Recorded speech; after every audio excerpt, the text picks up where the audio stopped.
All right, back to it. So, good morning or good afternoon, everyone, for those on the East Coast or other places. Welcome to the Deep Tech Showcase, the Aerospace and Defense Showcase. Really happy to have everyone here joining us.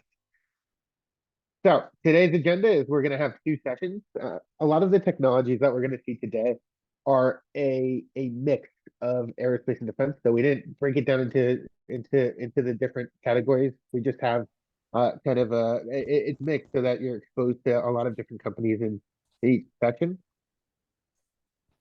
The vision for Deep Tech Showcase is we're trying to help a lot of deep tech founders go to market, get the right get get in touch with the right people, get to the right places that they can actually commercialize the technology and realize the technology that they have. One of the obstacles that we've seen recently is that there are a lot of really good ideas. There's a lot of really interesting technology out there, but bridging that innovation valley of death, to use the word in the industry, is very difficult, as everyone on this call probably already knows. So the goal of this showcase is to help bridge that gap. Not to say that we're not doing it completely right. There's a lot of different ways to do it, but this is one way that we found is useful to connect the right stakeholders with the right companies. And I'll get a little bit further into what that entails, right?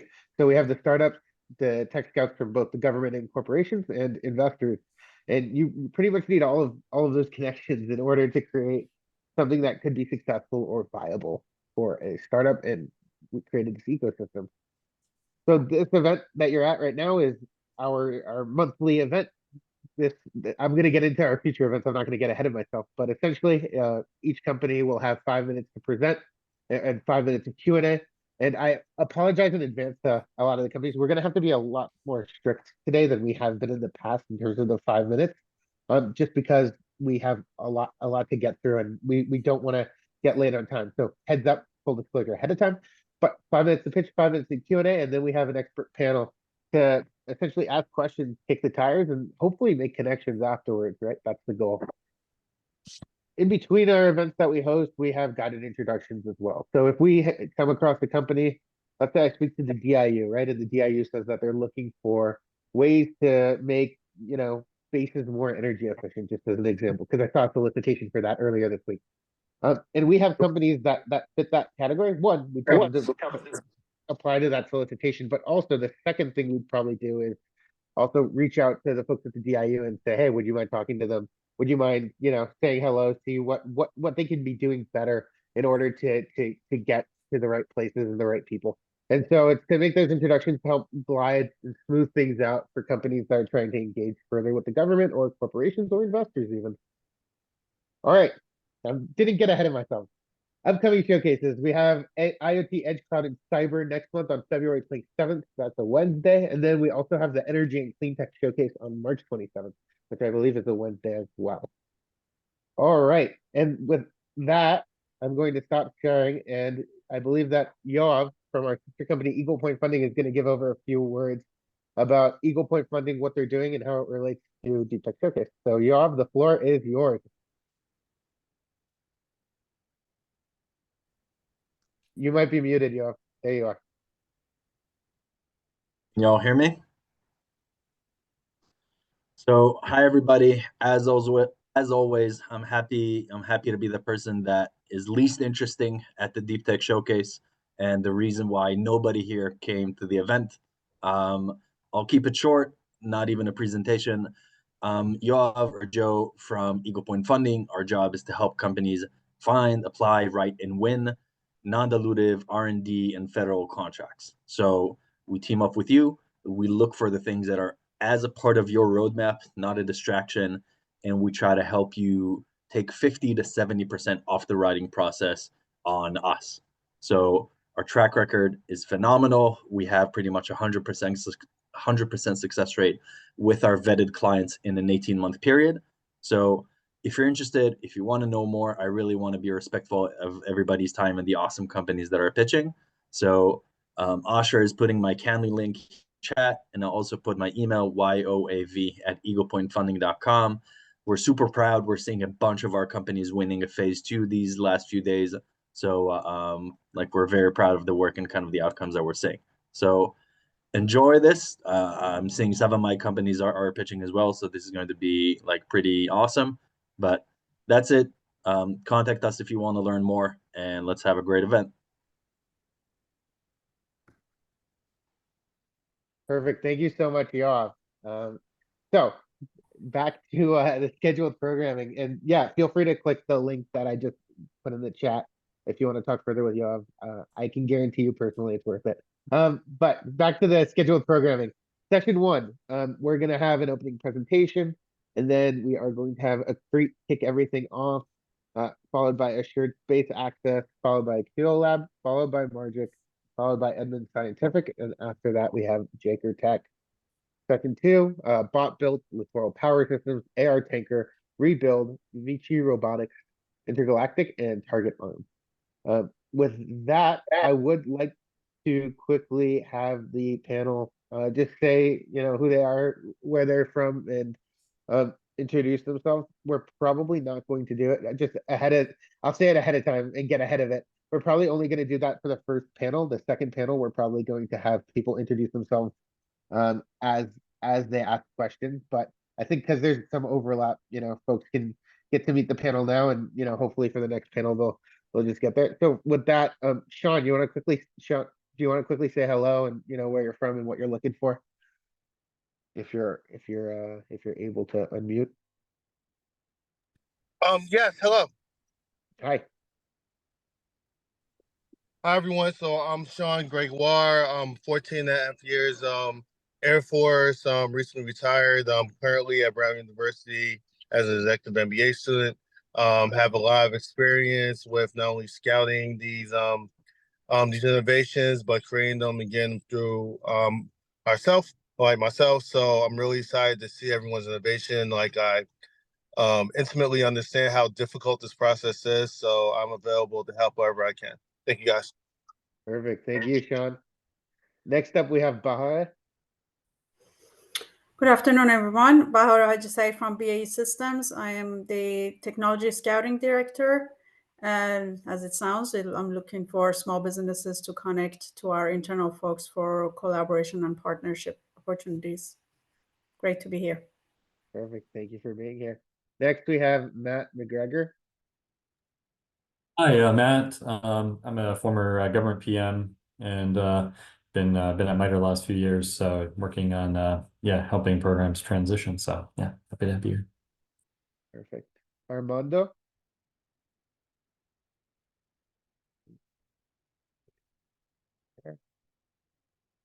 We're gonna skip Armando for now.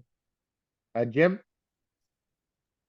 Hey everyone, I'm the Deputy of Innovation at Travis Air Force Base, California. I also advise Mark Ventures, a defense-focused VC. I am looking for language models, especially command and control language models, and then also from the base perspective, the contingency response wing, looking for counter drone systems, base opening, construction milcon stuff.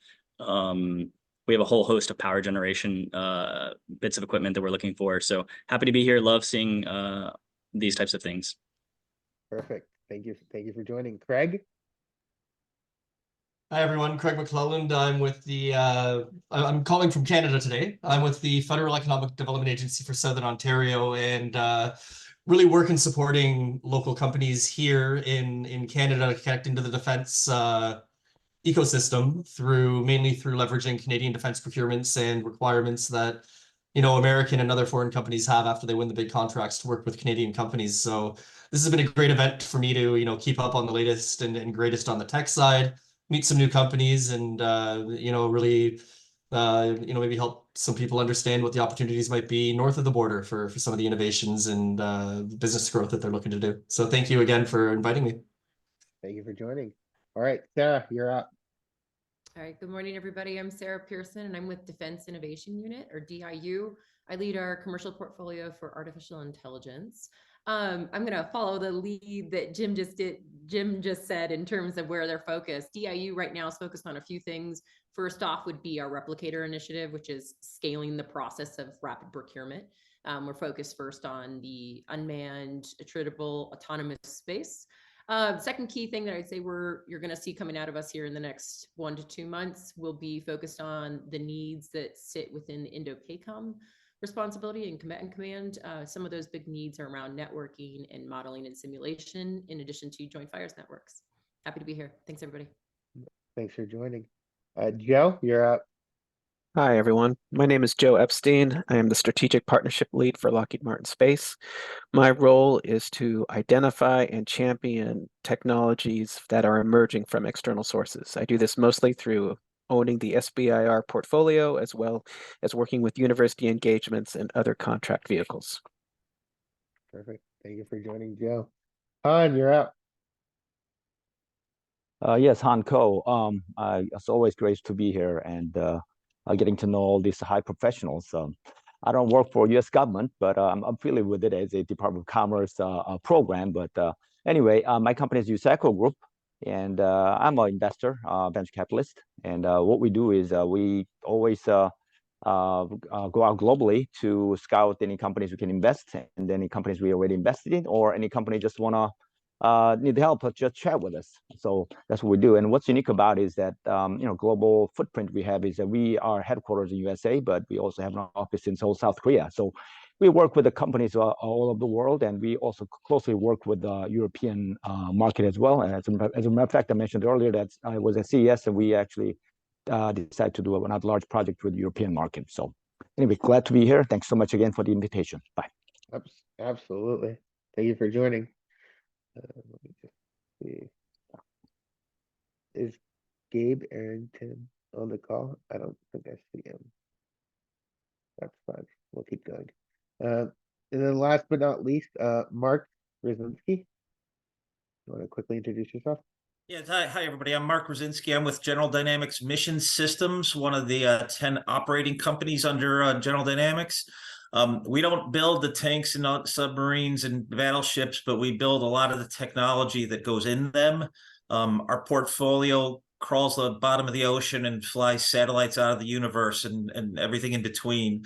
I'm with our strategic sourcing team, so I am looking for companies that can address potential gaps or extensions to our current tech roadmaps and strategies. So thank you. Perfect. Thank you for joining us. All right. And thank you for everyone for coming and introducing themselves. And with that, we're going to get started a little bit early, which is good because we run a little bit over, and that's good. So we can take a little bit of the pressure off. But with that, we'll have a creep. Jason, do you wanna start it up? Give me a second. I'll give you ability to share. You should be able to share now, Jason. Okay, perfect. There it goes. Yep. Okay, I think you can see my screen, Asher. Yep, we can see it. Okay, great. Well, it's good to be back at Deep Tech Showcase, and our partnership with Eagle Point has been fantastic too. So hats off to Jovan and his team. So jumping right into it, I'm Jason Kirby. I oversee sales at Acre after a background in Air Force Special Operations and US SOCOM. So we build dual-use technologies around artificial intelligence. The company's been around since 2017. We started off in finance. We're based in Lower Manhattan with offices in DC, and our researchers are up in Boston. We also do e-commerce, finance, insurance, and we do defense. And our first initiative into the defense arena was actually through the Defense Innovation Unit, which was fantastic in developing a supply chain intelligence platform focused on identifying Chinese influence within that supply chain. And after developing that prototype through the DIU, it successfully went into licensing with the DoD. It's used now by an intelligence agency, has been for several years. And we just continue to expand the data sets in there, including a large language model interface. I know that was mentioned by one of the Air Force members that's attending today on the panel. So with that, we're now a DoD prime contractor. In our other key product and focus area is actually around social media. So we built a platform, interestingly enough, for one of the top 3 record labels in the world to identify up-and-coming music artists. These are unsigned amateur artists that are looking to be discovered. And our key focus there for that client has been prediction about their commercial viability. So when I joined the company, I could see very clearly that essentially what had been constructed was a targeting capability. We've now developed that capability for the DoD, and Special Operations SOCOM has been a key proponent. We've worked through a number of SBIRs with the Army, with SOCOM, with the Air Force on developing that capability.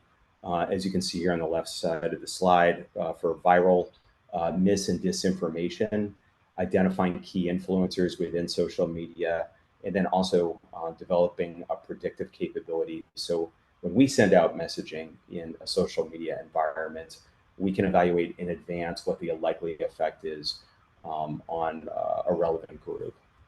So a bit of customer testimonials here. So on the left, this is the testimonial by our client that was that we worked with through the Defense Innovation Unit to identify Chinese illicit influence on the U.S. supply chain. And so the capability that it's provided is high volume document processing, where the system understands the context of what's being said. It understands if we're talking about, Tesla is on fire as a statement, if that's about a car, that's a bad thing. But if it's about the stock, that's a very good thing. So contextually, it understands. It acts as an agent, an extension of the analyst operator, and that's what we always seek to achieve. And on the right, we've done some reverse engineering work as well around computer code and microprocessor reverse engineering. And we did that with the National Air and Space Intelligence Center as well. So the 4 key focus areas for our company, upper left, the supply chain influence, like I mentioned. Lower left is the social media intelligence capability. I'd be happy to give a demonstration. If anyone would like to follow up with me, we can jump on a call. And the reverse engineering on the right. The last thing we really want to expand that supply chain influence capability into is, as an extension of it, is a logistics resilience platform. So we do have an open phase 2 SBIR. We would love to find a partner within the DoD that would like to partner with us on that capability, expand the data sets, and develop the predictive modeling about impacts of logistics on your supply chain, so you know in advance that there's going to be a disruption, or perhaps you want to map how to initiate a disruption of perhaps an adversary supply chain, which has been coming up quite a bit in discussions as of late. So a bit of an eye chart here, but those are the key focus technologies that we're working on. And our objectives over here on the right are to continue to develop that capability for additional clients within DoD, for supply chain, social media as well, and then open source intelligence essentially. And then lastly, we do a variety of high volume document processing use cases. We do it for a Fortune 500 firm, and that's around IT service management, but it can be configured for a variety of use cases. So I'll stop talking there. I think I'm definitely up on time, and I'll take any questions that anybody has. Perfect. Thank you so much, Jason. And just a reminder for all the panelists, we'll answer questions in the order that they raise their hands, even though sometimes Zoom switches it on me. So whenever you're ready, just raise your hand virtually. It should be under the reactions button on your black bar. There's a little button that says raise hand. So feel free to start. Okay. Han, you wanna start? All righty. Thanks for the heads up there for using the reactions. I was looking. I thought I used it before anyway. Well, great presentation, and you have a great ag solution. My question to you is that how strict are you bound by ITAR rules? Because the reason that I'm asking is that because this is a great solution not only for U.S. vessels. By the way, my son, he is serving U.S. Navy as an officer right now, and he told me the incident he had. But also our allies, U.S. allies, probably need something like that too. So that's what I'm asking. So maybe you can elaborate a little bit on that one. Appreciate it. Yeah, Hanko, it's great to see you again. I know we're going to follow up after the holidays, so hopefully we can. Right. Yeah, thanks. Yes. So as far as ITAR restrictions, we're not subject to those, and we've determined that assessment based upon the capability. It does not fall within the ITAR structure. So we've had a number of conversations both with NATO countries as well as a number of Asian countries as well, particularly are interested in both of the capabilities that I mentioned. So a very good question, and those conversations are ongoing. Thank you. Appreciate it. You bet. We'll talk later. Okay. Thank you. Appreciate it. Yeah, I'd love to. All right, Matt, you're up. Yeah, I was just curious about the users. I assume this is a web-based application. Correct. So is it one of these things where I guess in terms of like the licensing structure and stuff, like if program offices were going to use this, is this something where it's more of like, you know, they have enterprise, they can have like enterprise use, they can, you know, put in any company and, you know, find this quickly, or is there some configuration? Is there some, you know, how much like hands-on, I guess, is needed to kind of get this configured for the different programs? Is it like, is it just totally open source and anything they want to go search for they can find, or is it more tailored for that organization? In terms of like the supply chain capability, Matt, we've continued to add additional data sets based upon different clients' needs. When an additional data set is requested by a particular client, then we look at the data structure. We primarily focus on unstructured data. Of course, incorporating structured data is easier.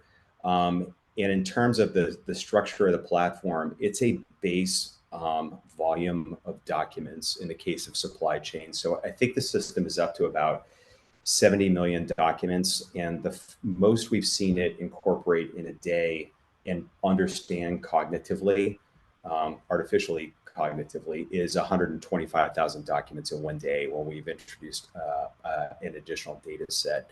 In terms of the licensing structure, it is focused around data. It's not, there's no limitation on the number of users.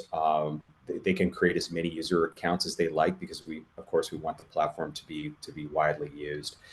In the case of social media, it's also a similar structure where it's constantly collecting data, but only what is germane to the query of the user.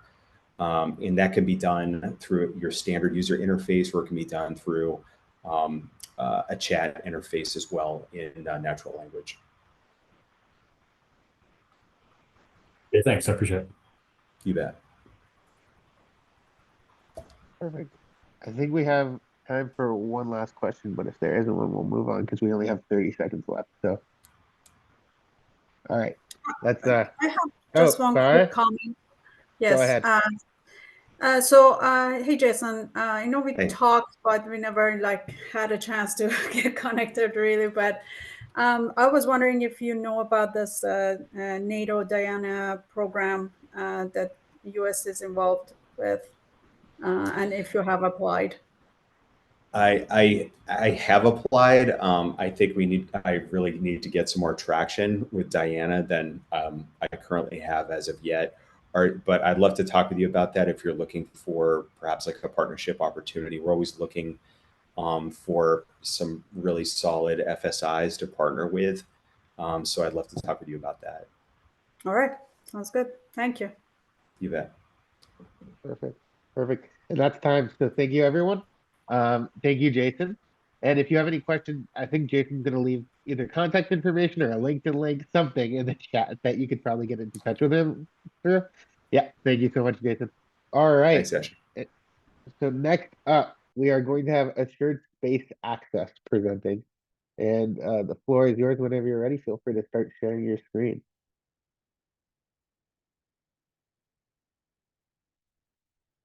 Okay, this is John McDonald. Can you hear me? I can hear you loud and clear.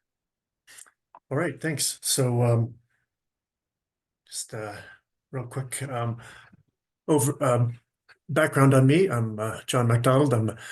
I served 20 years in the Air Force as a space systems acquisition program manager. So managing programs like Atlas V and Delta IV rocket programs at Cape Canaveral, intelligence programs at the National Reconnaissance Office, and the space-based infrared satellite system out in Los Angeles. So I've got a lot of experience in Air Force acquisition, military acquisition, and then the last 15 years I've been doing business development for industry, various companies like L3 Harris and CACI. And now about 6 months ago, I joined a small company called Assured Space that is developing some very disruptive technologies for satellite communications and space domain awareness. So this little overview chart talks about the different markets. We don't see a presentation yet. Okay, sorry about that. Yeah, no, all good. Oh, there we go. Perfect. Can you Yeah, see it? there it is. Yep. I got to click twice on it. Sorry. Yeah, all good. Yeah, so we are a service-disabled veteran-owned small business, non-traditional. We have top secret facility clearance, so we can do that kind of work. The markets that we're in are satellite communications, space domain awareness, radar, and we are developing some very disruptive technology using a technology called Lundberg lenses. So we have a satellite communication terminal called the Omni lens that we are developing. It's about a TRL5 right now that is a multi-band, multi-orbit, and multi-beam satellite communication terminal. So you can communicate with multiple satellites simultaneously with that terminal, and it can also act as a sensor. So just a quick overview there on that technology. I'll go into it a little bit more in the next charts. But we're a growing company, about 20 employees now. We have security clearances and existing contracts vehicles with the Air Force, with the Space Enterprise Consortium, SpaceWorks, and Northrop Grumman. I'll skip the leadership chart there.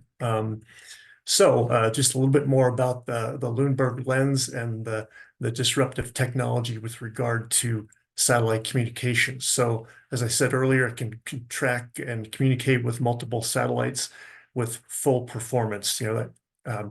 So contrast that with a parabolic antenna, which can only communicate with one satellite at a time.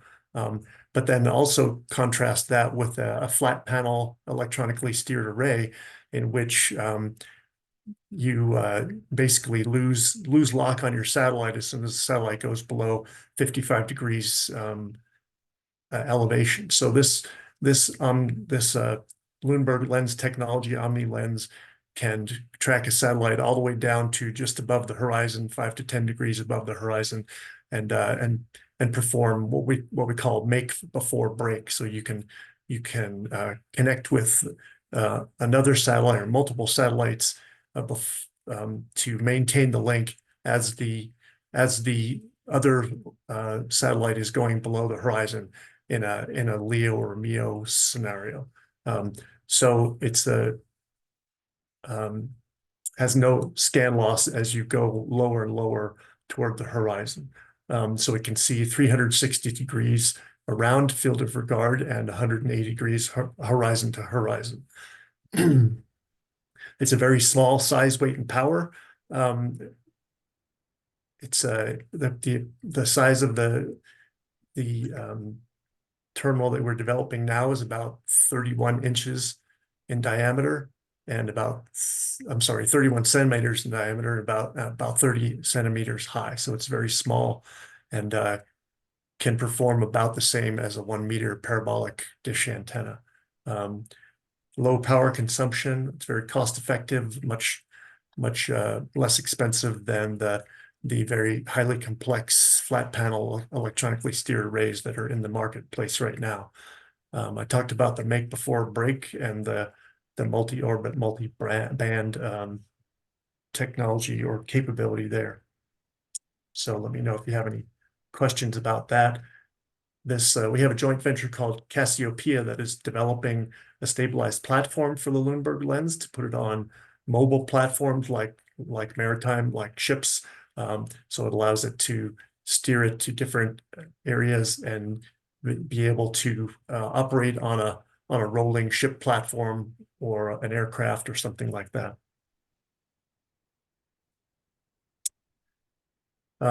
These Lundberg lens terminals can also act as sensors, as I talked about. And so it can perform missions for the military like space domain awareness, and collect the data from satellites and or space debris using reflected signals from non-cooperative emitters, and take that data and bring it all the way back to the Unified Data Library, which is the data library that the Space Force uses to collect all of its space domain awareness data. So we actually 30-second warning. Okay, so Yep. just yesterday we were awarded by AFWorks a phase 2 SBIR, Small Business Innovative Research contract, to continue our development in the space domain awareness area. And that's it for me. Thank you. Perfect. It looks like Joe from Lockheed Martin has the first question. Yeah, real interesting. Thank you, John. What is the range on that SDA Lundberg lens, and is that deployed in a LEO orbit? So these sensors would be on the ground, so they would be Okay. looking up into space and using multiple sensors to collect data in an arrayed fashion. So these sensors would be arrayed together so that we can do triangulation and ranging and geolocation of satellites in orbit. Great. Congrats on your phase 2. Thank you. We're really excited All about right. that. Yeah. No, it's good stuff. Mark, you're up. Yeah, hi. Very, very interested in this stuff. Can you share your slide deck? Send it off to me so I can review it with some of our architects and engineering teams. Sure, absolutely. The deck Thank is you. not proprietary, so I can send it to anyone. Great, thanks. Perfect. Because those are 2 short questions. We do have time for another question, but if not, we can also keep things going. So we'll give people 5 seconds to get their thoughts together, and then we'll continue forward and onward. All right. In that case, thank you so much, John. John, feel free to leave your contact information in the chat, or at least if not the contact information, then at least there it is. Yeah, if you want to just copy and paste that into the chat, I think that way people can click onto it and be able to use it. That'd be fantastic. And it sounds like there's some people who want to talk to you anyway. And yeah, thank you so much for presenting. It was really interesting. Okay, thank you. Absolutely. All right. Next up, we have QuLab. With QuLab, we should have Dan. Let's see if Dan is on. I know that Dan recently had surgery, so hopefully he's doing well enough. If not, we might have to move forward.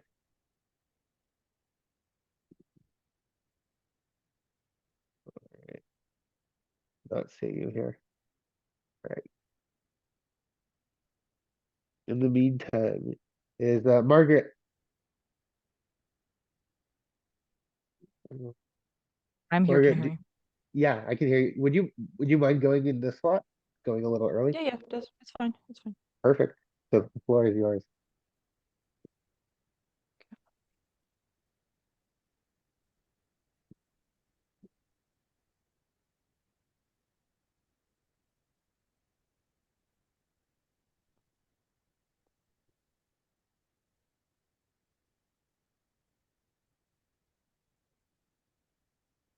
Can you see the deck in the normal?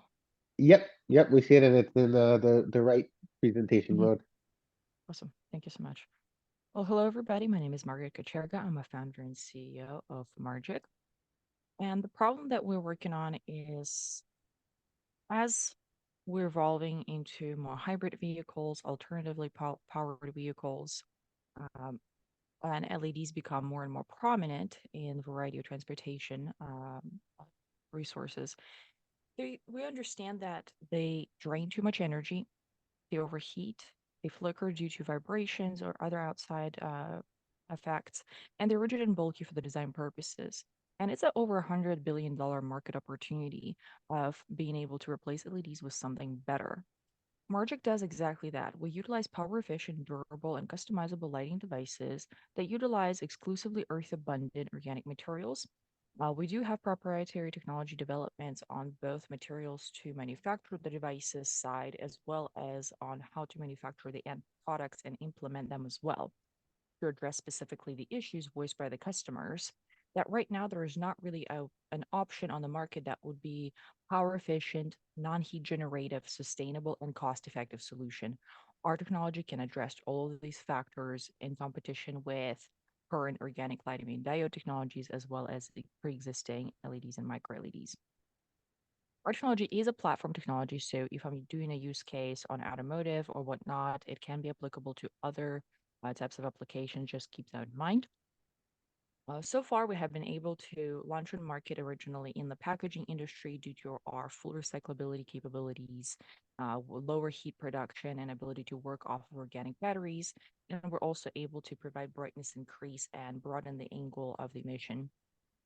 We're also launched a few products in the motorcycle industry, and we were able to improve the road functionality as well as improve the weather range through our project with United States Air Force through AFWorks. And we were able to decrease energy consumption of these devices by 40% in comparison to compatible LED devices. Why we're picking a beachhead market being two-wheelers, that is due to low barrier to entry, less regulations, shorter sales cycles, higher margin, and more rapid development, but we're not bound to it. So here's an example of how we work with manufacturers of motorcycles. We sell our disc-like replacements of light to replace most likely halogen bulbs. That's what a lot of these have, but if they have LEDs, this works as well. And it can be installed on the pre-existing fixture, so it doesn't have to be completely redesigned motorcycle. So here's an example of a product that we're working together with the Air Force on. It's a large lighting panel of a foot-by-foot size that is fully flexible, so it can be going into different surfaces. It's a magnetic panel, so you can attach it to either building, machinery, or whatever else have you, like shown here. And as some of our first prototypes, we were able already to achieve 200 feet visibility and 16 hours of operation without having to recharge the device. This is a large market opportunity with global transportation being over $160 billion opportunity for lighting devices only. And we are focusing specifically on alternatively powered vehicles as our targets, since they're more susceptible and more welcoming of these new technologies, with a beachhead market being two-wheelers and custom lighting opportunities of $1 billion opportunity. Our founding team has experience over 90 years in lighting manufacturing and over 80 years in commercialization of hardware technologies. We have 8 full-time team members with repeat founding team with an experience in startups. We do have several collaborations in works, including one of the roll-to-roll leading manufacturers of organic lighting diodes. Our advisory team includes both technology advisory as well as the business advisory to guide us from the laboratory bench all the way through exit and acquisition. And attraction to date, we've been able to secure a National Science Foundation and AFWorks government contracts with also, which enabled us to sell over 1,100 units of these OLED devices, and we executed on several purchase orders. So here's our rough kind of scheme. If you have more questions on a market rollout, I'd be happy to go through that. Our primary distribution channel is through distributors and in some cases directly to the OEM. Our growth strategy is focused right now on the easiest to go to market, obviously, with ability to take up in the largest sales opportunities in the transportation industry. Right now, we are at seed stage. And we are raising $2 million, which we are hoping to be matched with non-dilutive funding. And that is to scale our MVP on the target market and validate our target market opportunities. If you're interested in either investment or working with us, maybe our technology is useful for you as well, please reach out. I'll be absolutely happy to work with you and talk more about this. Thank you. Perfect. Thank you so much, Dr. Margaret. All right, Sean, go right ahead, followed by Han.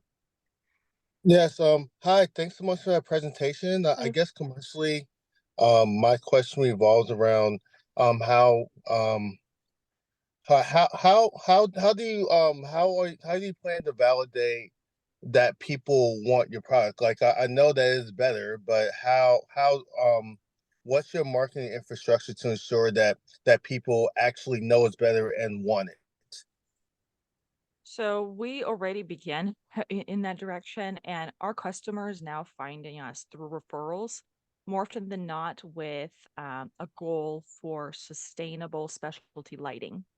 That's pretty much what we became known for. So people are looking for either energy efficient, moldable lighting that is also fully recyclable. That's more often what the profile of customers we receive. So now we're actually getting customers coming to us, not just us reaching out as well. All right, awesome. Thank you. You're welcome. Hey, Margaret, great presentation and also great product there. I think you got something really great here. I got just two quick questions here. First of all, what is the cost and then also the weight possibly? I think you mentioned that maybe, you know, like for example, say drone usage. That's first question. Also, I know you're focusing on B2B, but are you considering any B2C by any chance, or because you got a lot of you know, interesting and nice retrofitting ability there. So yeah. So if you just Right. Yeah, you know, B2C is a little a lot for us. That's why we're looking for appropriate distributors to help with that aftermarket, right? Because a lot of these sales happen in the aftermarket, actually, not necessarily the OEM, especially for motorcycling and two-wheelers.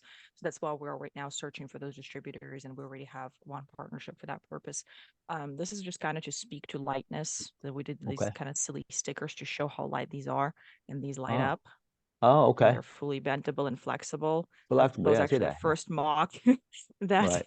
enabled us to get an Air Force project and turn it into this technology. So it is extremely light in comparison to even LEDs. So, and the good thing about organic LED technology that we utilize is you can get large area with just a single device, versus for LEDs, you're going to need at least 20 of them to cover the same area. So the cost becomes very comparable because of that. Now, we only need 3 volts to power this. We are powered on low You said volt you said 3 wattage and volts, right? 3 You said 3 volts. volts? Oh, okay. Correct. Correct. Okay. Oh. That's why we're able to go to the organic based batteries, because we are much lower power requirement. And obviously we can upconvert if we need to, but we can also save on the energy. Right now we are giving back to the electrically powered motorcycles about 10 miles per run, which can go really a long way once we grow this technology further. Gotcha. And you're not bound by any requirement to you can only work with U.S. companies and anything like that. Because I think there's some our U.S. ally companies that probably could use your product. That's what I'm thinking. I have a few popping in my mind already. So. Right now, we're not under any strict regulatory anything, except if it is Russia or China. That's really the Right. the Yeah. main Yeah. ones Yeah. that That's why I we said wanna work U.S. with, allies. but Right. Gotcha. Okay. Right. yeah. Thank you. Appreciate it. Yeah. Well, maybe you can have a chat later. Thank you. Thank you so much. All right, Jim, and then Craig, and then that's all the time we have. Hey, Doctor, can I ask who you're working with in the Air Force? I'm thinking of use cases with regard to opening up airfields and setting up airfield lighting. So I just want to make sure I'm not duplicating effort, but I'm interested in engaging with you after. But would you be able to share who you're already working with in the Air Force? I'm pretty sure it's okay to share. I was never told to not to say what base I'm working with. So I'm hoping like breaking some rule or something. We're working with Ellsworth base.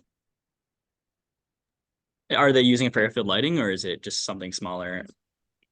No, well, the main reason they came to us was it's very northern base, which is very dark most of the time with a lot of snow, and the machinery is constantly being moving around, and there's not a light pole anywhere nearby. And I was told that the amount of millions of dollars they spend because they just run into buildings and machinery, it's just not worth it. So that's what our technology is meant for, is being attached to those places so you visibly can tell it's there. You're not like running into it. That's why the wide viewing angle and the distance visibility is so crucial in this case. And that's why it's a magnet, so you can move it to anything, and it's foldable, bendable, so you can shape it in any direction you need as well. Okay, thank you. So yeah, if you have any other use cases, we'll be absolutely happy to talk to. Perfect. Craig, did you have a last question? Yeah, I was just gonna comment. There's and he just hit on a few more reasons why there might be some opportunities for you up here in Canada as well. So I'd sent you a note through the chat with my email on that. It'd be great if we could connect offline some other time. I mentioned one particular opportunity in that note, but there are several more. There was a group actually a few years ago trying to get a North American flat panel display consortium type of thing together, and there's still some remnants of that floating around. So there might be some opportunities we can talk about up here. So looking forward to Awesome. Thank you that. so much. Much appreciated. Thank you. Thank you. Perfect. Thank you so much, Dr. Margaret. Next up, we have QuLab now. Hopefully, Tiago, I hope you're ready to go. Feel free to share your screen whenever you're ready. I think you're muted. Can you hear me? Yep, we can hear you now. And I hope that you can also see my presentation. Yep, we see and hear. Okay, so hi everyone, my name is Tiago Marques, CTO and one of the co-founders of QuLab Technologies. I'm here with my partner and the CFO and Andreas Pancao. And let's get to it. So what is QuLab? Is an XCIM for those not very familiarized with cybersecurity. Unlike the traditional threat intelligence platforms that are much more technically focused, XCIM platforms like QuLab and very few others try to bridge between the most technical stakeholders and the business stakeholders, going end to end from the more detailed security details into the business stakeholders that will need to respond to shareholders and to customers, etc. The main three phases involved in what we do is to integrate the data coming from a very diverse range of sources, ranging from threat intelligence, cybersecurity controls to financial sources, and unifying for normalizing and mapping everything into a networking graph that then can be sent. This information can be sent to security controls, to business stakeholders, and to partners that are or regulatory entities that need to be informed. This is a very broad overview over the main integrations that QuLab has, and these can be easily extended. And more concretely, from a very high level overview, what we do left to right is to integrate data from all of these data sources, process this information and output it. And more concretely, as you can see, we pull data from threat intelligence, security controls, attack surfaces. We enrich data with additional services. We model everything as a networking graph, allowed for case management that can document different attackers, different incidents, different investigations.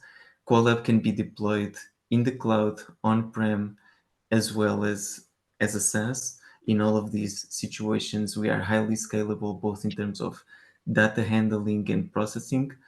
And finally, in terms of output, data can be shared across tenants within QuLab, across QuLab instances that can be installed in different locations and with different customers if desired. Business intelligence reports, incident remediation, etc. One of the value add that we bring to our customers has to do with the ecosystem, the data ecosystem that we've built with very important partners in this domain. And we basically created a client portal where our customers can, with the click of a button, have access to very large data sets. Instead of taking months to integrate all of these data, they will be immediately integrated with these internal data sets.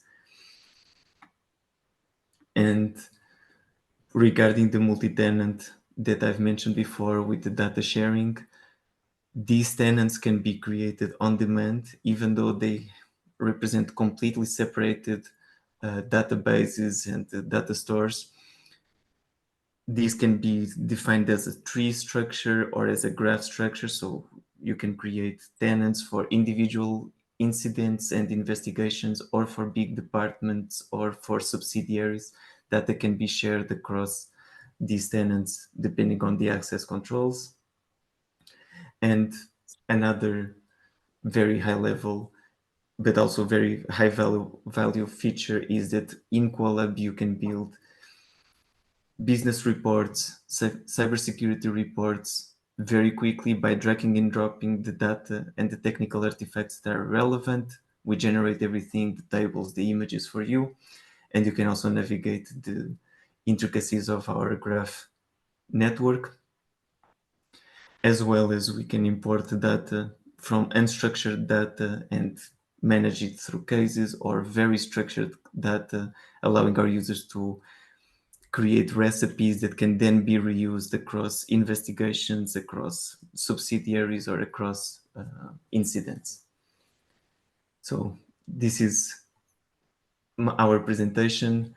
For any questions regarding the business and or financials, my partner Andy will happily help you.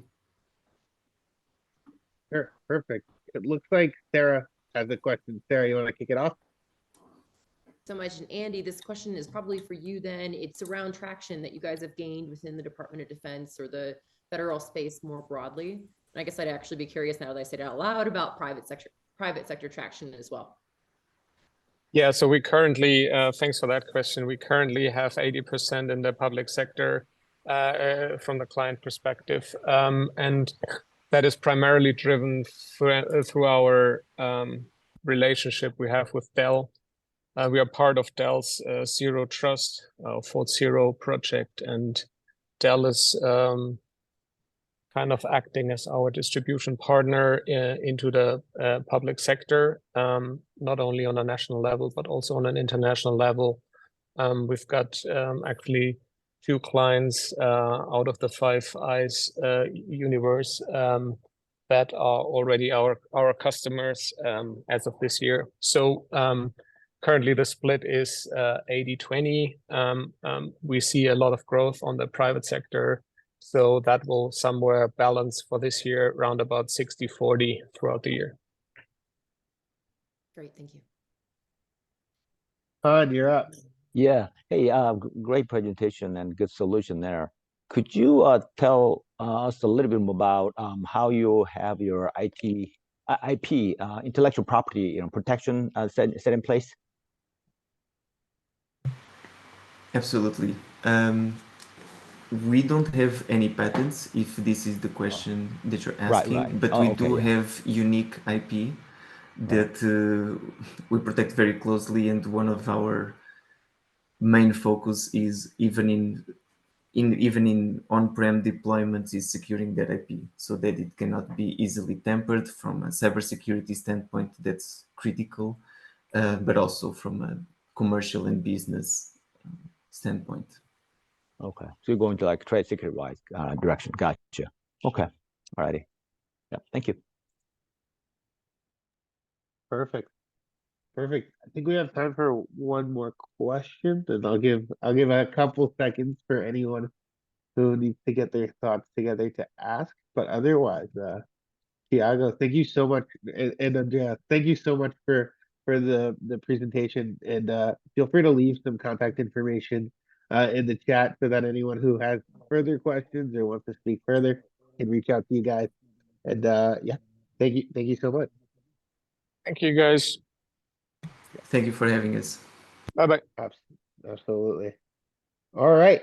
Next up, we have Edmund Scientific, and I believe either John or Peter will be presenting. Yeah, thank you, Asher. It's Peter Malcolm here. Hopefully everybody can see me. We actually. I'm also joined by our, as you mentioned, John Patali. He's our president and founder, and James Mazzi is also our principal investigator and senior engineer. So, whatever questions I can't address. I'm sure either one of these gentlemen will. Let me go ahead and share my screen.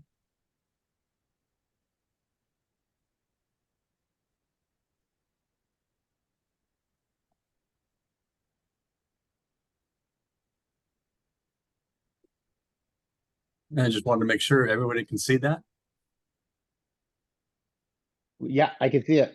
All right, great. Thank you very much. Yeah, thank you to DTech and to our panel today.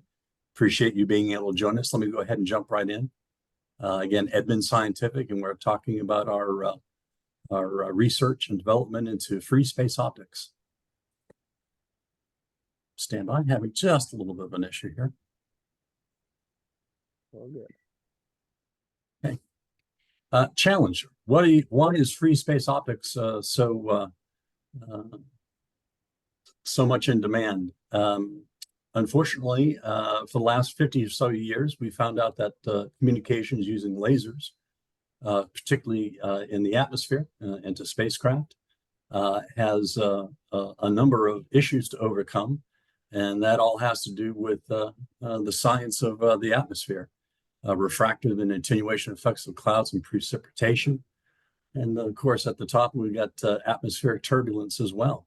All of these have a tendency to not only attenuate, but defocus and refract signals. So therefore, it's been a challenge for not ourselves, but others in the industry to move this forward and to bring it into the 21st century. And that's what we hope to do here at Edmund. Yeah. We have a unique technology, which bringing up here. And basically, the solution is having structured light. And for those of you which are familiar with radio frequency, RF, and satellite communications, the way that I like to draw the analogy is that this light actually is a dual signal, a vertical channel 1, which is used to produce a shock wave. And if you want to think about it, it also induces a type of polarization, if you would. And essentially, it's a light waveguide in space, which allows channel 2 communications payload to penetrate the atmosphere with the minimal amount of interference and degradation. And again, to our system objectives are to require a few components, but most importantly, and I want to stress this, is that, again, I think we all stand on the shoulders of giants, and certainly we do as well at Edmund Scientific. Our idea is not to bring a particular product, but yet a technology and a methodology for communications, which can be adapted by a number of different both commercial and military vendors, manufacturers, and satellite operators. So again, we're looking to incorporate this technology and license it through a wide area. And I'll get into commercialization in a few more slides. Technical slide here. Again, we've been able to demonstrate this in a lab. Actually, the reporting was submitted in January of last year. And arguably, we're at a TRL2, TR3 level. And we're looking for investment to develop this to TRL6.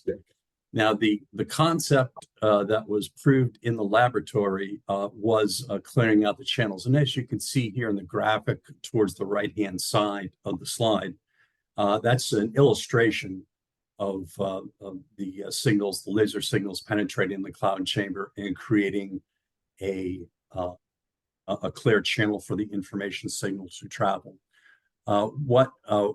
Again, due to limitations of the initial laboratory testing, what we were not able to do is to characterize the performance of communications over a long period of time.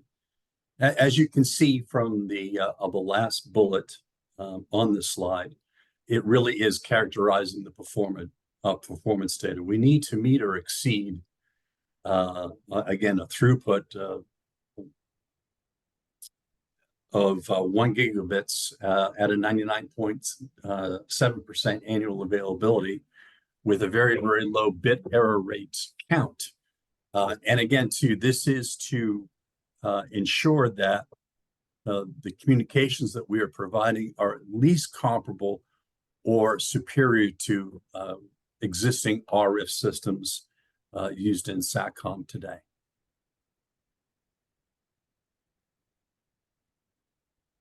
Case uses and benefits. You know, it is not an exaggeration to say that every satellite operator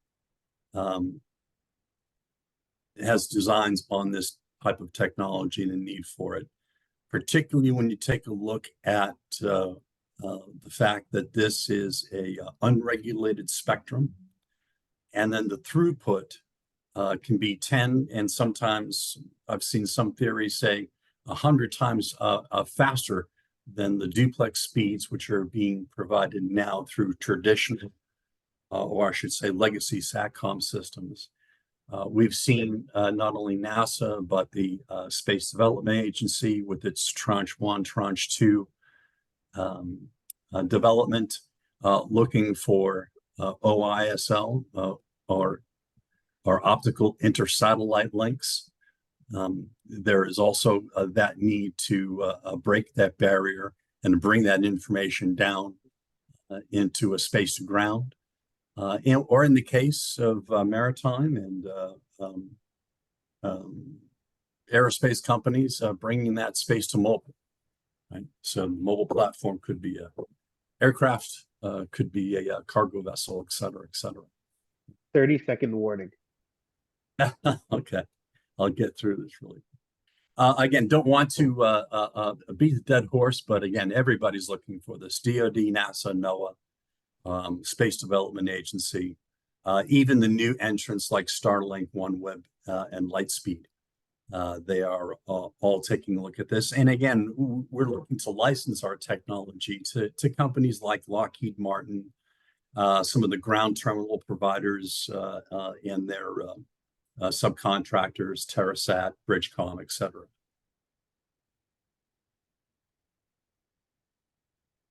Generating traction, I'll be very, very quick. We've got initial funding from the National Geospatial Intelligence Agency, which financed the initial research. And now we are moving on. We were just awarded yesterday, direct phase 2 SBIR from AFWorks. We also have applications in the Space Development Agency submitted this January. We should hear back within the next month or so.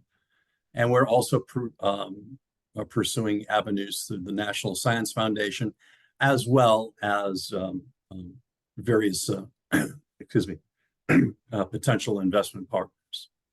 We're basically looking to take this thing to TRL 6 in the next phase, but we really, really need to get this up in the air as quickly as possible.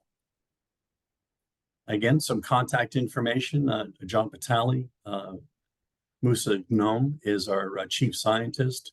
Jim Mazie, who's on the call with us, our principal engineer, and I myself in the SATCOM unit director. Sorry, that was more than 30 seconds, Asher, but all good. All good.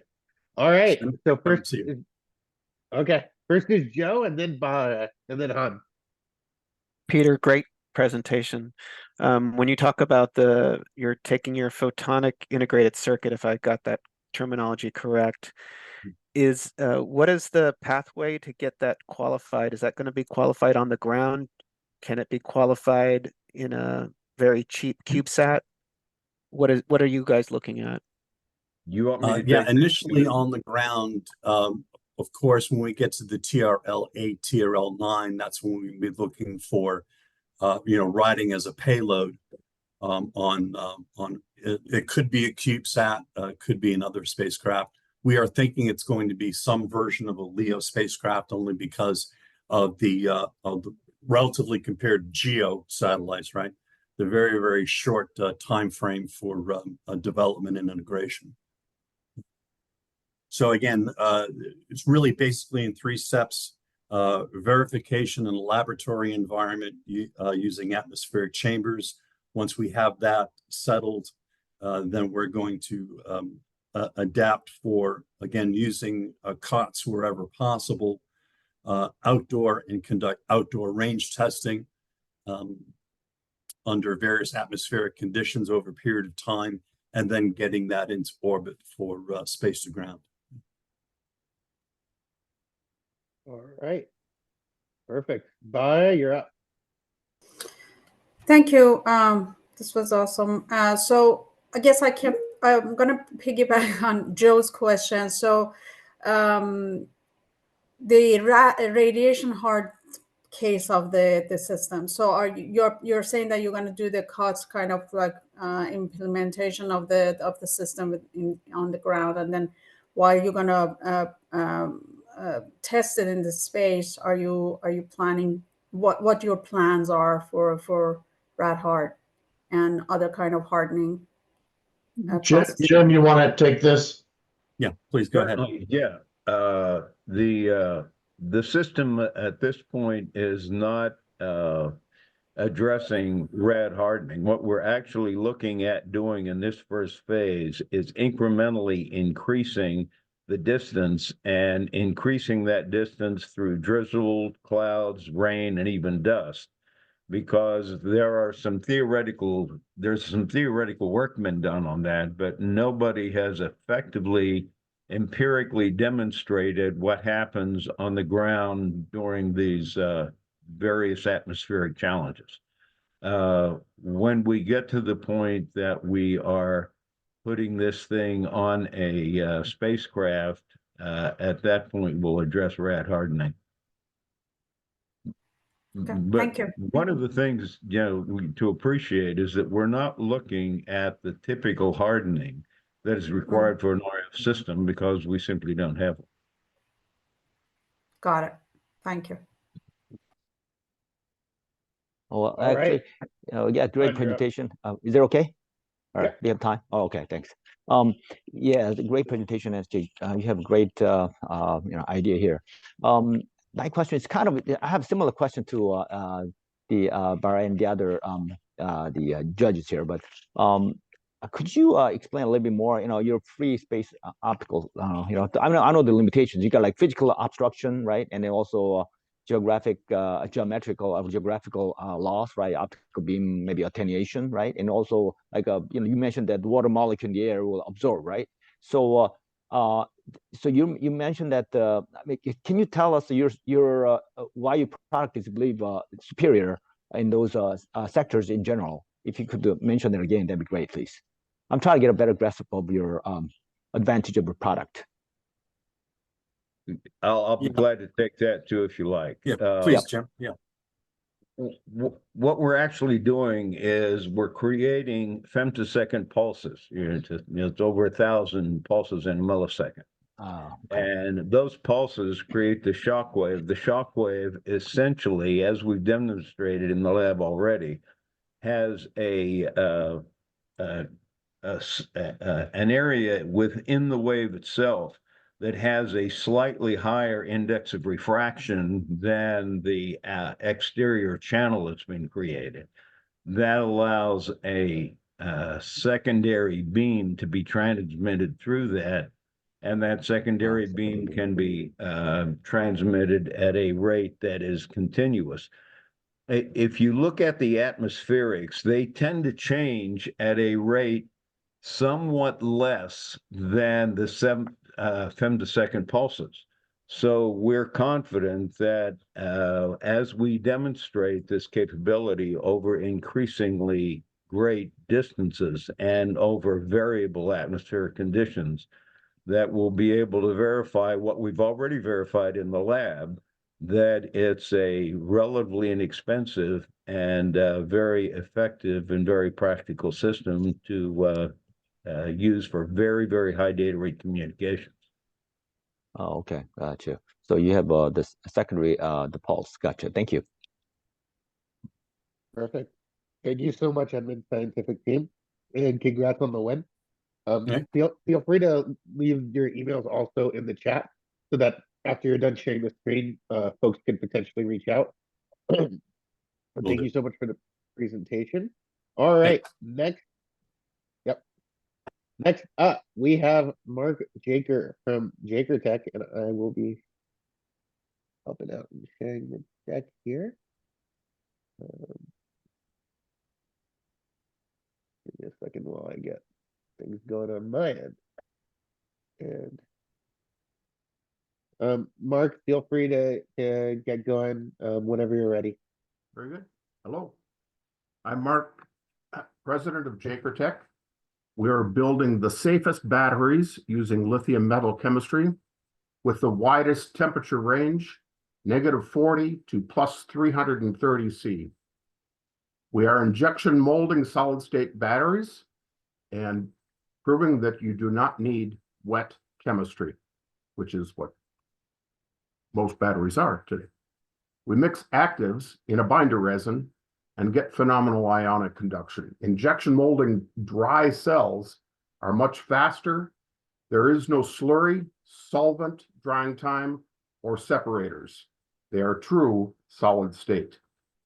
The idea is to use existing injection molding facilities that have a certain level of technical savvy and discipline, like ISO, ITAR 13485 or automotive tier 1 suppliers. The business model being somewhat akin to Uber. The facilities already exist.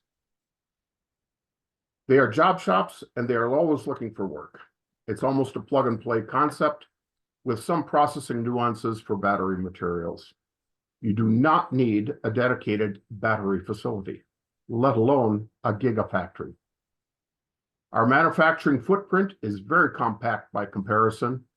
Just the idea of using existing resources is greener. Our tech partner is Purdue University. They have a superb chemical engineering department with Dr. Villas Pohl. Our first recipe is lithium metal solid state, currently with 350 plus watt hours per kilo energy density that is super safe with no solvent to catch fire or explode. Long light cycling with a huge operating temperature, as I mentioned, -40 to 500 F. It's flexible, tested, validated, published 2 times in Elsevier, and ready. We're now working at validating it as bulletproof and fireproof with no thermal management. It turns out that Purdue is one of the best electrochemistry schools in the world. So with lithium ion batteries, sort of a Me Too chemistry today, lithium metal goes farther up the performance ladder. We will be working on other recipes like sodium ion, lithium sulfur, sulfur selenium, and these are generally in the 450, 600 watt hour per kilo range, some with theoretical potential several times that. Stability is an issue. Keep in mind that Tesla's 18650 lithium ion is 272. So we're 50% greater than Tesla's best effort to date. Lithium metal will get us to electric aircraft, but lithium sulfur or sulfur selenium, for example, will keep us flying high. Once again, it's safe, tough, dry, reliable, high energy with high cycle life. We are always looking at other chemistries that may be applicable to this more economical manufacturing method. So, as we add other chemistries in the future, we are not a one-trick pony. We are a manufacturing technology and we are a logical manufacturing evolution. Our packs will be sort of like big printed circuit boards or huge chips with integrated current collectors, wiring, and components. So like chips, we can also do multi-layer stacks, saving space, weight, and assembly time. We're taking away the steel. So that's over half the battery weight right there. So to recap, this is a technological advancement. We gain speed by taking out things like separators, simultaneously producing higher performance with interfacial fusion, all because of true solid state. Unsurpassed interface with heat and pressure means no dendrites equals safest.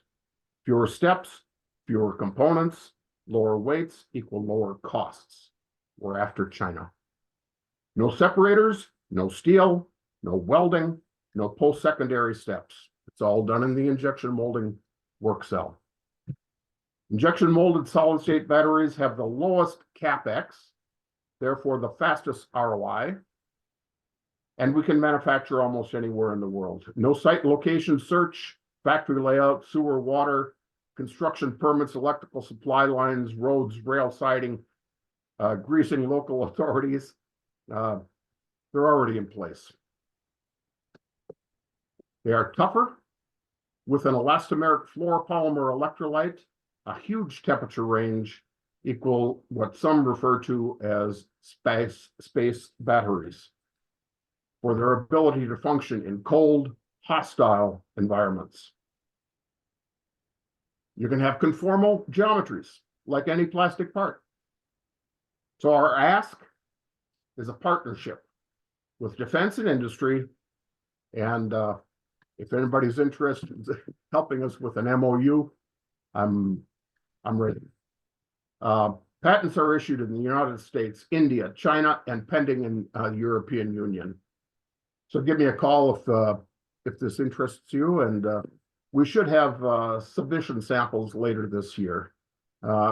It's difficult to put a TRL on it because we're very advanced, ready for production in some aspects, and qualifying in others simultaneously. So we're somewhere between a TRL 4 and 6.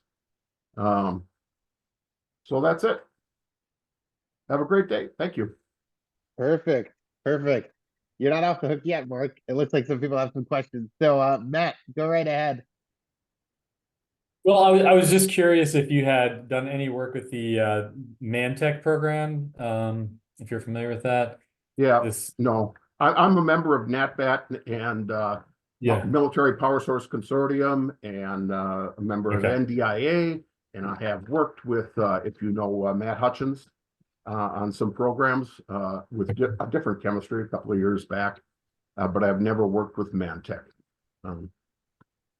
Okay, yeah, it might be worth checking into. They've been getting a lot of money lately because manufacturing and the ability to scale on some of those things is a real challenge. So this could be something interesting. I'll put a link in the chat if you're interested. All right, I'm more interested in, as you're suggesting, focus. Yeah. Because there,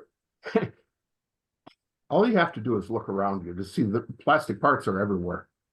And all I'm doing is taking almost a half century of experience in industry and applying it to electrochemistry. And what you get with that is speed and efficiency that you don't get in these Rube Goldberg 1,000-foot-long calendaring lines that are in the gigafactories today. They're just absurd to me. An absurd amount of money just for the barn to facilitate it, and then the hardware, from, no offense to Honeywell and Siemens and all those guys, but it's a waste. If you're doing solid state. If you're doing wet, then you're in a corner. All right, perfect. Han, you're up. Yep. Well, Mark, good presentation. You have a very interesting product out here. So the question is that you mentioned about, excuse me, you mentioned about fireproof. I get that, but you also mentioned about bulletproof. Is that because of your special packaging or housing, or could you elaborate a little bit on that one? Also, you said you might need the MOU with the government here, but anyway, I might be able to talk to you about that too. Go ahead. Well, most people that do penetration tests take a nail and a hammer and they knock the corner and they say, well, it survived a penetration test. There's no one that I know of in any of the industry, and I follow it and I'm participant all over the place, that can put a nail through the center of the battery. We can, okay? We can take and cut the battery in half with a saw, a knife, an axe, whatever you like, and now you have two batteries. You need the negative and positive connections, but other than that, and your cell is damaged, but it's not dead. If I put a bullet at a 12-volt lead acid battery under the hood of your car, it's dead. Right. And just virtually every other chemistry and configuration out there has the same problem. Solid state almost inherently, see, everybody else in solid state has got at least 10% residual solvent. QuantumScape, for example. they can still catch fire. We're dry. There is no solvent. There is no slurry. So hours of drying time don't exist. But it's the processing time of the thermoplastic binder resin, which is seconds. In fact, I think that we're currently projecting that our solid state electrolyte is going to set up in under 7 seconds. So you do the math. Under 7 seconds. I can do a stack of cells very quickly. Okay. And I'm doing several at once. So we're talking about doing 50 to 200 cells in one shot. Platinum comes down, a B side comes up, load another layer. So what's your multiples? And then they're all tied together with the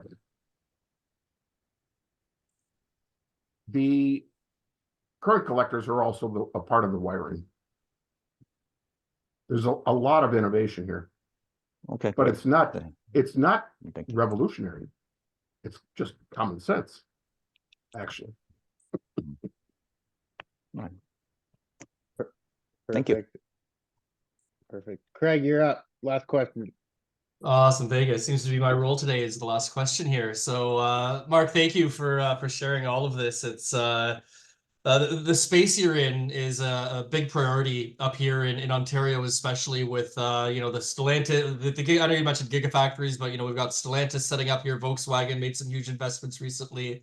We're really looking at developing, you know, what's going to be next for automotive, because I mean, to be frank, our province really relies on that sector and you know, shipping back down to the US and everything. Just curious if you've looked at this jurisdiction or if there's anything I might be able to help you do to see what opportunities might be around here, along with the innovation funding and all the other stuff going on too. Well, you know, I've been approached by a number of electric vehicle people. And I have to tell you, I think it's a whore's market, and I'm really not interested, generally speaking. I'm after grid. I'm after defense, our warfighter, our allies. I love Canada. My son spent 15 years in Yellowknife, Northwest Territories. Must have felt like 45. Hey, oh yeah, you talk about chili. Yeah, no kidding. Incidentally, these batteries will exceed. They've only been tested and validated at -40, but they can actually go much lower. And some of the other chemistries at Purdue are in the -100 C, 148 F below zero, and more.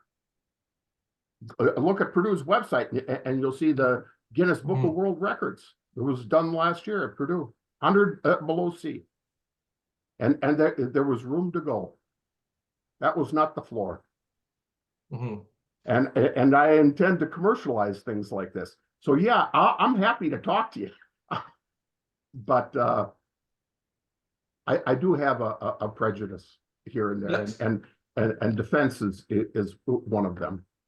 My family. I kind of figured that. I was trying to put the context that there's a lot of investment in this area happening up here, and yeah, you know, there will be things outside of auto. Aerospace is another big one that we're looking at with whether it's hybrid electric or electric. We was it our Minister of Industry at Paris last summer announced $350 million going into sustainable aeronautics, and one of the first programs they're going to do a de Havilland was Q100 and make one of the engines electric. But I'm happy to talk and have a conversation with you.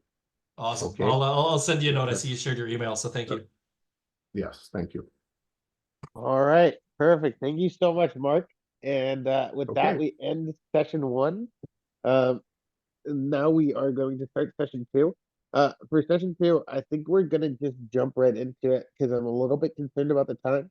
But what we'll do is that if we have a little bit of time, if we catch up, we'll have each person introduce themselves, or alternatively, even better, more of an incentive, as the presentation goes on and you ask a question, just give a little introduction the first time you ask a question. That incentivizes everyone to perk up a little bit. So feel free to just introduce yourself next time you ask a question, all of the panelists. And with that, we're gonna get a move on. We're gonna start with bot built. Bot built, feel free to share your screen whenever you're ready. Perfect. Awesome. Thanks, Asher. And it's great to see you. I've heard about you, but I know you were serving, and I didn't get to see you yet. So it's awesome to see you as well. Good to see you too. Yeah. Hey, everybody. So my name's Colin.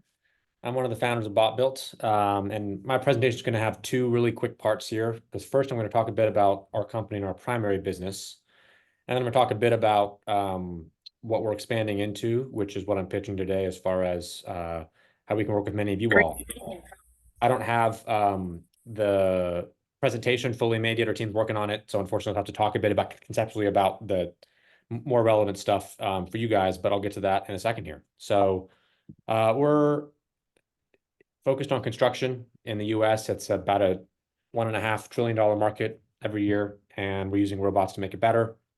So it's got kind of the classic story: huge labor shortage, huge housing shortage, making housing cost a lot more. A lot of people retiring, no one's joining the industry, and so we need technology in order to produce more. So we're exploring working with various stakeholders in DoD as well as other parts of the federal government on using our technology there. But we're also interested at a high level in the whole industry. So today what we do is we're focused on framing. And so we transform the way that builders build their buildings. So we have robots that build walls and floor trusses and roof trusses prefab in a factory, which makes framing faster, higher quality, much safer, more sustainable, there's a lot less waste. And so we are making framing the biggest part of construction a lot better, faster, more affordable. So this is how our process works at a high level. We've created software that can take a plan and process it. We build framing components out of that plan. We ship the components and we build the house. So high level, that's what we do. And we've had a lot of success doing it. We've got about $30 million in our pipeline. We're working on our 10th different house design. We've got a lot of patents. Everything's going great. But for us, framing is just the beginning. And we want to go both directions in the home build. And one direction that we want to go is further up in the chain, meaning toward the foundation and clearing the land. And so we're working on developing a robot that can totally transform the way in which you clear and prepare land for houses. And that's where the stuff for you all comes in. So I'm going to stop this share really quick and then talk about what we just proposed to an Army terrain shaping grant and what I would like to discuss with anyone who's interested today. So I'll stop that share and I'll start this other share. Hold on. Apologies.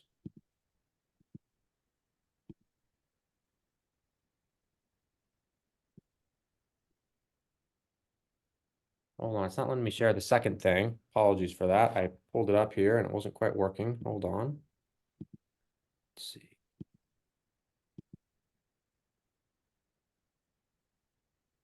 All right. Can everyone, I think now you all can see the vehicle. So yes, what we're proposing, and we just proposed this in an Army terrain shaping grant, like I said, is an autonomous excavator. We're working with a subcontractor that's a company that we know very well called Hermes Robotics, and they've created this amazing technology called a force multiplier kit that can take any vehicle and in a matter of days transform that vehicle into a self-driving vehicle. They've already done this. They've already been selected for one direct to phase 2 for the Air Force for street sweeping on bases. And the beautiful thing about their technology is that it works on just about any kind of vehicle, and it doesn't forever change the vehicle. You can also turn the vehicle back to being non-self-driving, but it allows you to make any vehicle self-driving in a matter of days. So that they just did a project at, I believe it was Fort Liberty in North Carolina, and it took them like 8 days, not even their first project, to make an Army vehicle fully self-driving. And so they were looking for partners because their team is very small, and we have on our team a ton of robotics expertise related to computer vision, sensors, mapping. And so we already partnered with them one grant, and we're looking at doing another grant where we take a vehicle like this, and it's their job to make it self-driving, and then we handle all the other aspects related to the computer vision, the sensing, the planning, and the manipulation of the actual vehicle itself. And so what we're proposing is related to the agile combat deployment, the ACE area of the Air Force, which I know is a particular interest. And high level, we want to totally transform the ways that runways are cleared, prepared, and graded. And so high level, you'd have various sensors create a map of the area. You can drop these out of certain aircraft. You drop one down on an island or a particular area, and then very quickly you can clear the land and prepare everything that's needed in order to prepare runways. You could also use it for maintenance on other runways, really anything related to that kind of terrain shaping as well. So we already gone through the whole terrain shaping process. We've gotten a lot of great feedback on that. And so high level, it's an autonomous vehicle that can shape terrain. So I'll leave it there because I hope there'll be some questions, and we can go into more detail there, but that's what we're proposing. Thank you. Perfect. Awesome. Thank you so much, Colin. Yeah, All right. thanks, Ash. With that, let's open up the floor for some questions. All right. In the meantime, while people are figuring out what questions they want to ask, can you go into some like other use cases you have for the platform, or some unique use cases that some of the folks on the call might not have thought of initially?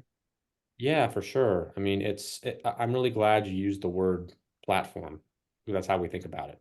So this is, we're early in the process of creating this platform, but that is the exact conception. And so for the terrain shaping grant, a lot of the feedback we got was related to all the different use cases within terrain shaping. And so in that vein, a lot of the terrain shaping is done with different kinds of objects that are deployed today, generally by people about 70 kilometers in front of the forward line of operating troops. And so what we proposed, and the feedback on it was great, was basically a device like this, which is either fully self-driving, or you can also teleoperate it, drive it from a distance. We'd be towing a trailer, and then on the back of the vehicle, there's basically a backhoe right here, and we transform that into a robotic arm, which actually it sounds complicated, but we do much harder stuff with arms. Wouldn't be that hard at all. And then that would allow us to deploy all kinds of different objects from a trailer, whether some people talked about mines, there are these things called volcanoes, they're just heavy concrete obstacles. Arms can have an incredibly strong, incredibly high payload, many hundreds of pounds. And if we were to tow a trailer, we could do any sort of setup or terrain shaping, either with the hardware that's built into the vehicle on its own, or using something like a trailer in order to greatly increase the flexibility. So we really do. I mean, we're going for phase 1 and phase 2s.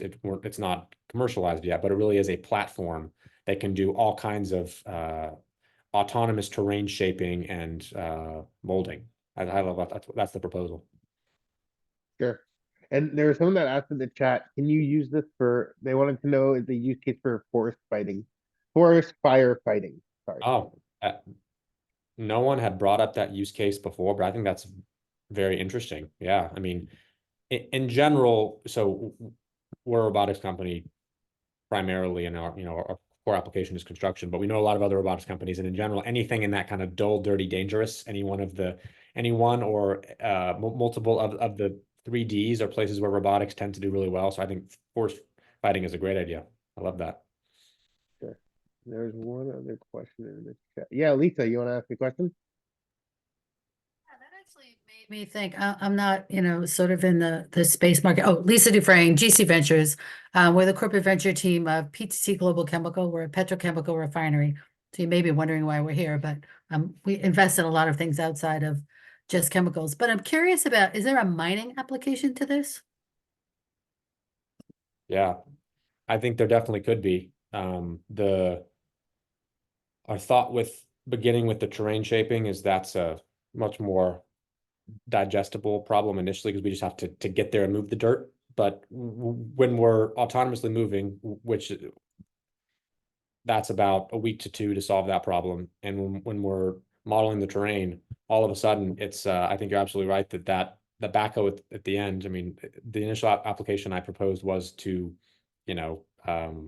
take obstacles from a trailer or from the surrounding environment and place them somewhere, but it absolutely could be used for mining as well. It's a good idea. I like it. Perfect. Perfect. Well, I think there's even more questions in the chat. Oh, someone's asking about mine clearance, which also probably isn't interesting. Yeah, no, I think mine clearance, absolutely. That's in the first thing we just applied for about a week ago was an Army terrain shaping project. And in that project, one of the use cases they talk about is mine clearing. And I think the reasons that are obvious. It's a talk about something that's in the dangerous of the dull, dirty, dangerous. It, of course, definitely checks that box. And yeah, I think that would obviously be a future application of the platform, but that definitely could be something that this platform does as well. Perfect. Well, it looks like there's some interest in the chat, so definitely leave your contact information Absolutely. in the chat, or your even just your LinkedIn info, and then also yeah, I would, yeah, definitely, that there's even more in the chat now, and also there's stuff in the Q&A as well. So look at both the chat and the Q&A. I believe there's a lot there. Awesome. But thank you so much Thanks. for the Thanks, everybody. presentation. Appreciate it. Absolutely. Next up, we have Littoral Power Systems, and presenting for Littoral will be Kathy Layton. Kathy, feel free to share your screen whenever you're ready. I'm working on it. Here we go. Hopefully it comes up soon. Yeah. Right now we see Montana. That's actually Washington State, but that's Washington State. okay. I'm Catherine Layton from Littoral Power Systems, and I really am glad to be here with all of you to tell you about our company, some of our products, and our technologies.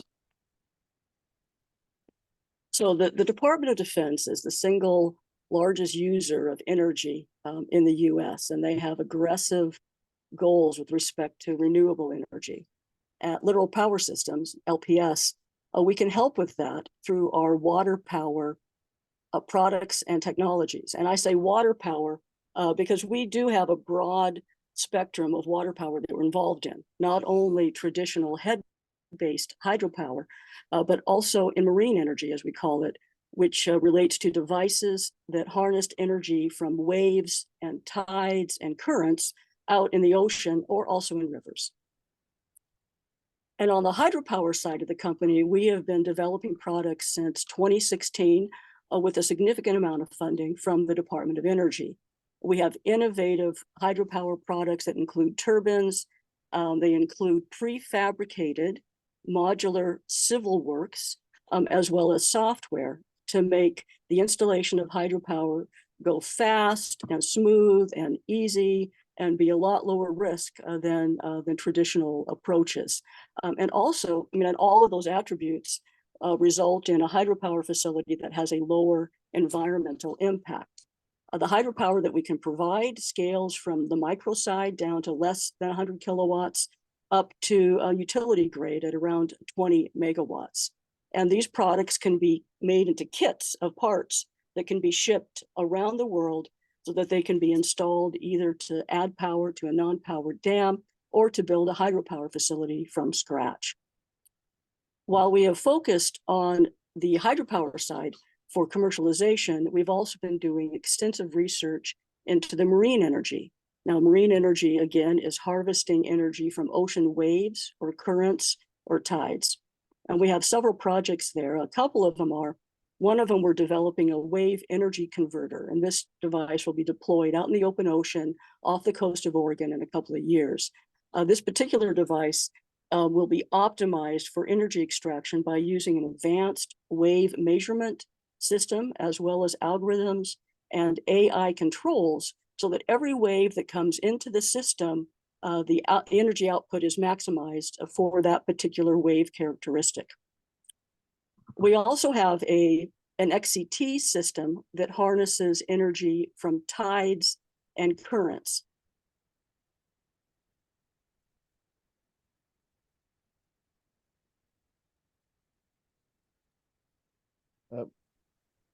Kathy, I don't think we can hear the video. At least on my end, I can't hear it. You want to try resharing? Yep. Sorry about that. Thank you. All good. All good. Here, I'm just gonna.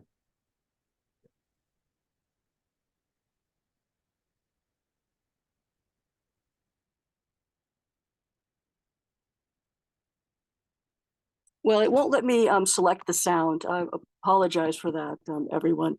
So that was a nice video from our CEO that, that the system won't let me select the sound on.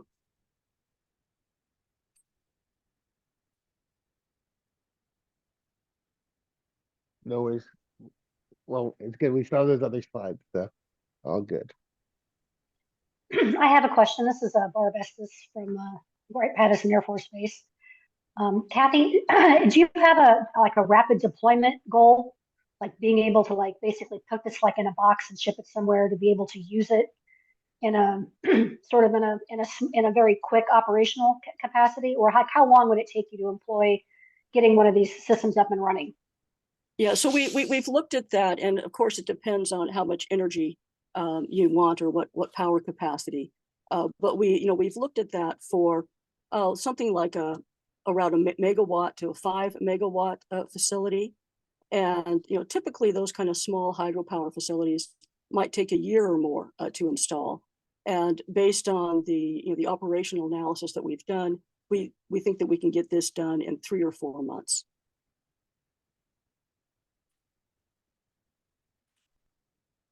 All right. Feel free to continue, Kathy. Okay. Yeah.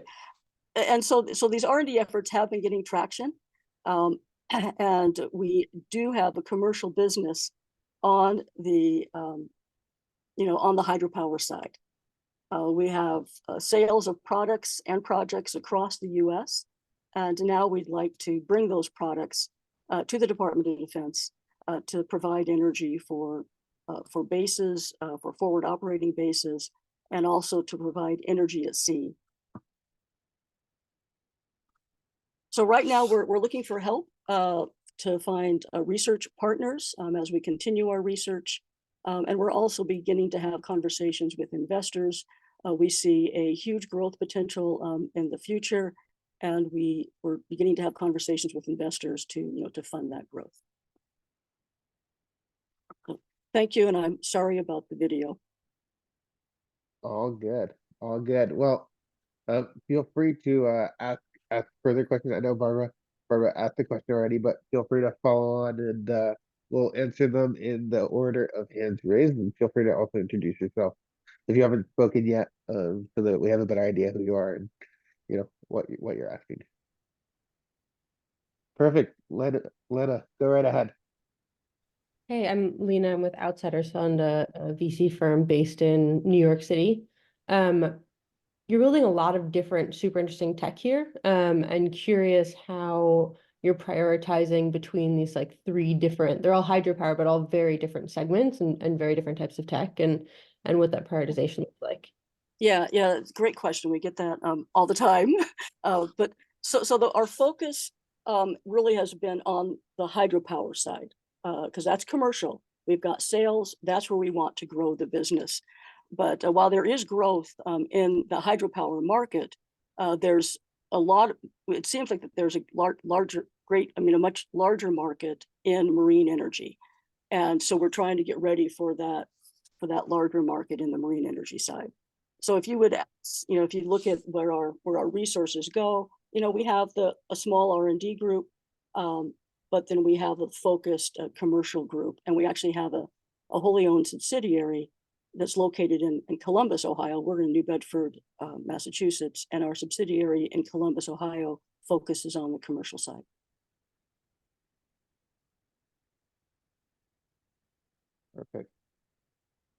Perfect. Well, I think we have time for one more question, but we'll give it a couple seconds for anyone to gather up their thoughts, and then if not, we'll move on. But Kathy, thank you so much for the presentation, and definitely leave your contact information, because I think more folks might have questions. And on top of that, there might be some folks in the audience that might want to contact you. So feel free to just leave that information in the chat. Perfect. So next up, we have AR Tanker, and I believe we have both Dwight on the call as well as Chuck should be on the call as well. Hey Dwight, how's it going?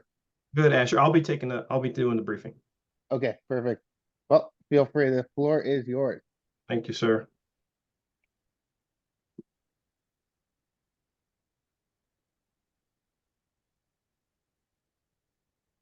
Hopefully you guys can see that. We can see it's not on presentation mode yet. Now it is. Perfect. Here we go. Can you guys see that? Yep. Great. Okay. Hey guys, my name is Dwight Cox. I'm the founder CEO of Air Fuel and Tanker Transport, and I got my co-founder Charles Hodges on the line with me. So just to kind of put it together, so since the 1950s, the United States has had relationship with commercial carriers, air, sea, road, and rail to provide additional capacity for peacetime and also for wartime. This goes back to President Eisenhower, after World War II, determining that we cannot win the next war without civil augmentation. The result of that is currently today there's over 50 commercial carriers and 550 aircraft, and I'm just kind of focusing on the aircraft piece right now, but and what that does is UPS, FedEx, they move boxes and people and things during peacetime, and also if there's a wartime surge, up to 40% of the United States private factor of capacity could go to the DoD to protect the nation. The gap that we're going after is this does not exist on the commercial air refueling side. So as of today, there's no Air Force qualified air carriers or Air Force qualified tankers. We're here to fix that. So just focusing on the Air Force right now, the market is massive. So the problem that we're solving is we're providing an additional air refueling capacity for national defense, homeland security, wartime surge. The Air Force Chief of Staff, he has that agile combat employment. That is a shoot and maneuver with airplanes is a simple way of putting it, and you cannot execute that mission without additional air refueling capacity. So our company also provide an air bridge capability over the Pacific Theater, also for like the CENTCOM AOR where we did that NEO, we moved all of the Afghans out. We can provide air refueling for those airlifters coming out of there. And also, as I mentioned earlier, in the Super Reserve Air Fleet, there are no commercial companies or aircraft in the CRAFT program. Who are we? We're a St. Louis-based firm. We got a bunch of hours, a bunch of experience. We're service-disabled, veteran-owned, minority-owned company. It's 11 of us right now that's working every day, but we've got partnerships. I'll show you in the next slide. We are a SAM certified, cage-enabled, DUNS number, all that fancy stuff. We are a recent SIPR Phase 1 winner. We have multiple DoD users that are ready to move forward with signing a customer memorandum, but we're just working through those details and what their commitments are beyond the Phase 1. It's just not us. We have multiple partners that we've worked with, Boeing being the biggest. We've actually had a contract with them to help us with the business development, acquiring aircraft. Flight Safety of St. Louis. We've got some technology firms. We've got an FAA certified firm with 2,000 years of experience amongst their to deliver this capability. And this is just not a company. We're actually establishing an airline industry that's going to service not only domestic but international partners. We're a wholly owned subsidiary of Alpha Air Group. So if you're an investor, you will be working with our parent company to bring capital. That's led by Brent House. Anthony Cotto is leaving he's leading our capitalization ventures model, and then we have David Brashaw. He's a 30-year financial expert, so our financials and our projections are phenomenal. We hired Dennis Muhlenberg, the previous CEO of Boeing, about 2 years ago, so he's helping us work through the relationships with Boeing and also putting us in front of the right folks. KBS out of St. Louis. We are deeply involved with the House Armed Services Committee and congressional legislators, and then we've got an expert from Coca-Cola in Atlanta that's helping us through the business development piece. As I mentioned, we got bipartisan support. So we've met with the House Armed Services Committee about 6 times. We actually have commercial air refueling put in the 2024 National Defense Authorization Act. So beyond this initial investment, private investment to move us to the next level, that we're very confident the defense appropriations will follow on to bring this capability forward to help the warfighter with this additional augmentation. So how does all this done? Simply, air refueling is done in 2 ways. It's done through a boom. It's a flying telephone pole you guys have probably seen in the movies. It's a telephone pole with winglets on it. It provides normally Air Force fighters. And then there's a hose and drug model where there's a pod hanging under the wing. The hose goes out the back. It refuels helicopters and NATO receivers. What is commercial air refueling? So we provide wartime surge, we provide low priority training and readiness gaps. What we're offering, as I mentioned on the very first slide, it is mandated by Title 10 laws. Commercial augmentation is mandated by law. It's also directed in DOD 4500. And then the 2024 NDAO will also call out for the country.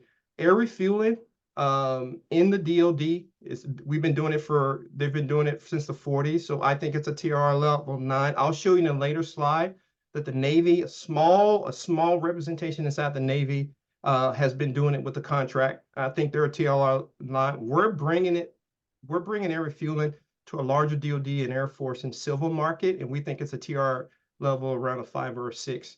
We're also submitted to the Air Force as they're looking for a tactical capability that's inside the Pacific Theater. So we submitted our white paper where a UAS flown capability or UAS capability that provides every flown by a civil company. So we're very confident that that is actually going to be picked up as well. We're a technology-driven company. We're ready to work with. We've walked through with AWS. Worldwide Technologies, St. Louis, it's the largest Air Force technology provider, and also Kessel Run is very interested in our technology. So if you're a technology person, not an airplane guy, talk to us about the technology piece. As I mentioned earlier, there's companies out there that's been doing this for 30 years. Unfortunately, they're not even a U.S. company. This company's on a domestic non-availability waiver, but they've been doing it with the Navy as a TRL level of 9. We personally think that the risk is too high that the Air Force, that's why the Air Force has never contracted with these folks. And they also don't meet an FAA flight safety standard that's mandated by the DOD. How big is the market? Bloomberg did an assessment in 2019, that they assessed that the global air refueling market is about $692 billion. The addressable market, I'll show you on the next slide, guys, doesn't even represent the entire market. So we think domestically about 46%, and then 30% and 23% in Europe actually makes up the global air refueling market. We did a case study with the Chicago, not a case study, but we did some cold calls with the University of Chicago, and just talking to Global Strike, Stratcom, Paycom. I think there's some Paycom, PACAF people on the call, and just determining what their estimated flying hours was going to be. This is the addressable market. So as high as $6 billion with one organization, and as low as the $300 million addressable market for just training, testing, and evaluations of new weapon systems coming to market.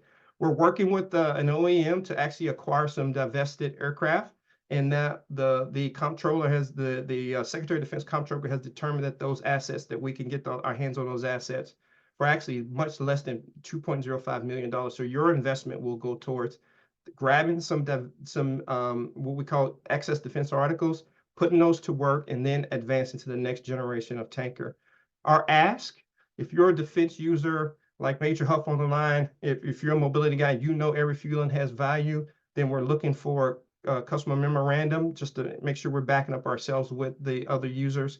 Or if you are not interested in a customer memorandum requirements document, we're working towards a sole source capability based on the OEM assets and the relationships we have. If you're an investor, we've got very negotiable terms. We're looking for just the initial $3.9 to $5 million to get the aircraft, bring on our 119 personnel. That will be worked through. Those details will be worked through Redtail Capital. And I'm going to bring up the next slide. If you want to scan that with your phone, feel free to contact us or Redtail Capitals. And with that, I'll leave the floor open for questions. Perfect. Thank you so much, Dwight. As discussed earlier, thank you so much. Feel free to raise your hand and we'll get to them in order of questions asked. I see Barbara's hand up.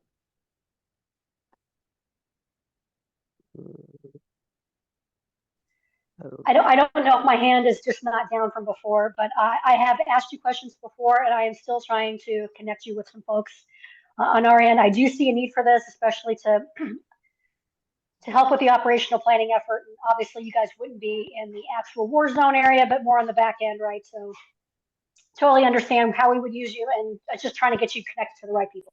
Thank you so much, Barbara. And my email and website's in the chat.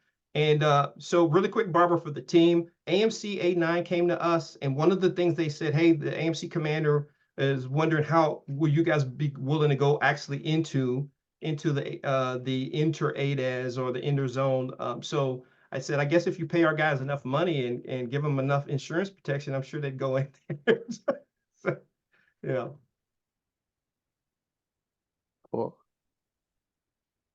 And then, okay. So I think, yeah, definitely, Dwight, leave your email. I think that, there's some folks on the call who would love to talk further with you, especially the ones in the audience. And we'll go from there. Thank you, guys. Absolutely. Thank you for the presentation. Next up, we are going to have Rebuild. Feel free to start sharing your screen whenever you are ready.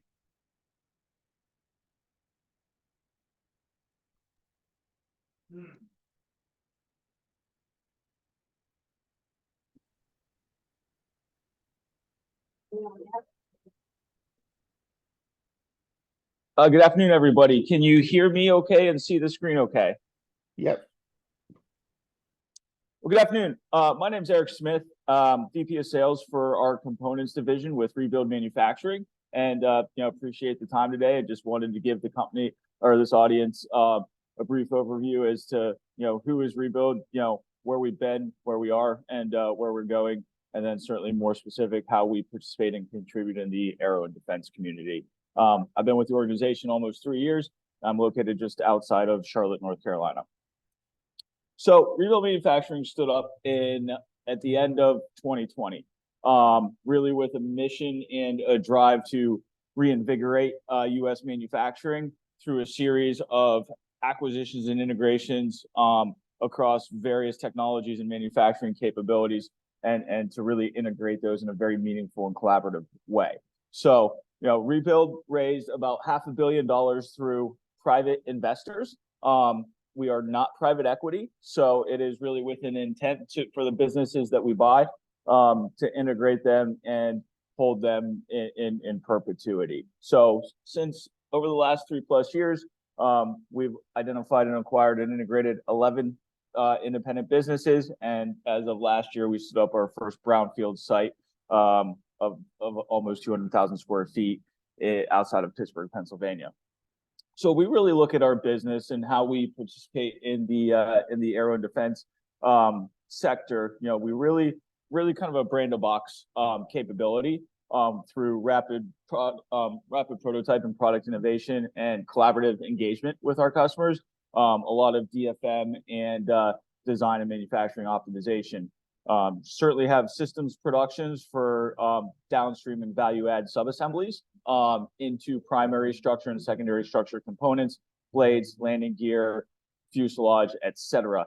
And then more discrete component production, both in composite and metallic disciplines, and then really how we incorporate and look at purpose-built automation with some of our sister companies to take what is traditionally more manually intensive fabrication and make it more repeatable, more affordable in these types of traditional manufacturing spaces. So we, through this integrated capability that has allowed us to participate, as I said, in further downstream assemblies, multi-material structure, and certainly with very capable design and engineering around metallic and composite aero structures. Three of our sites are AS9100 certified and ITAR compliant. We're putting a lot of effort into enhancing and increasing our cybersecurity profile and the the ever increasing NIST requirements. So really in component production, this is around aerothermal plastics, aerothermal sets, and metallics, and then all the way down to kitting and assemblies.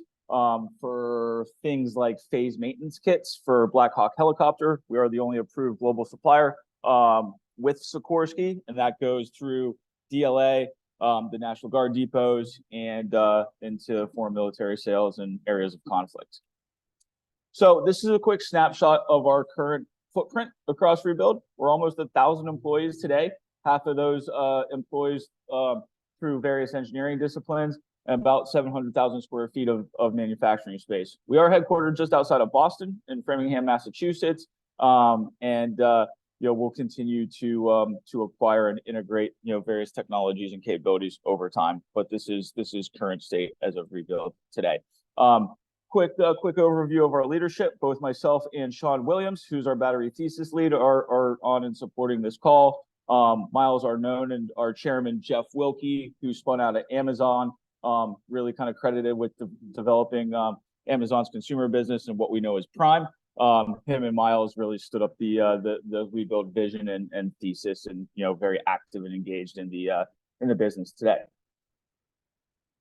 So again, as I said, really a full suite of capabilities from front end design to back end rate production, and then everywhere in between. And we're able to engage with our customers, in a very meaningful way and kind of on an as needed basis. As I said, rapid product innovation, this is a core competency of ours, and certainly with supply chains continually being disrupted, and being able to develop, qualify, and scale at a very rapid and accelerated pace. We've seen a lot of those examples throughout the course of 2023 specifically, and supporting flagship and legacy programs like GLMRS, and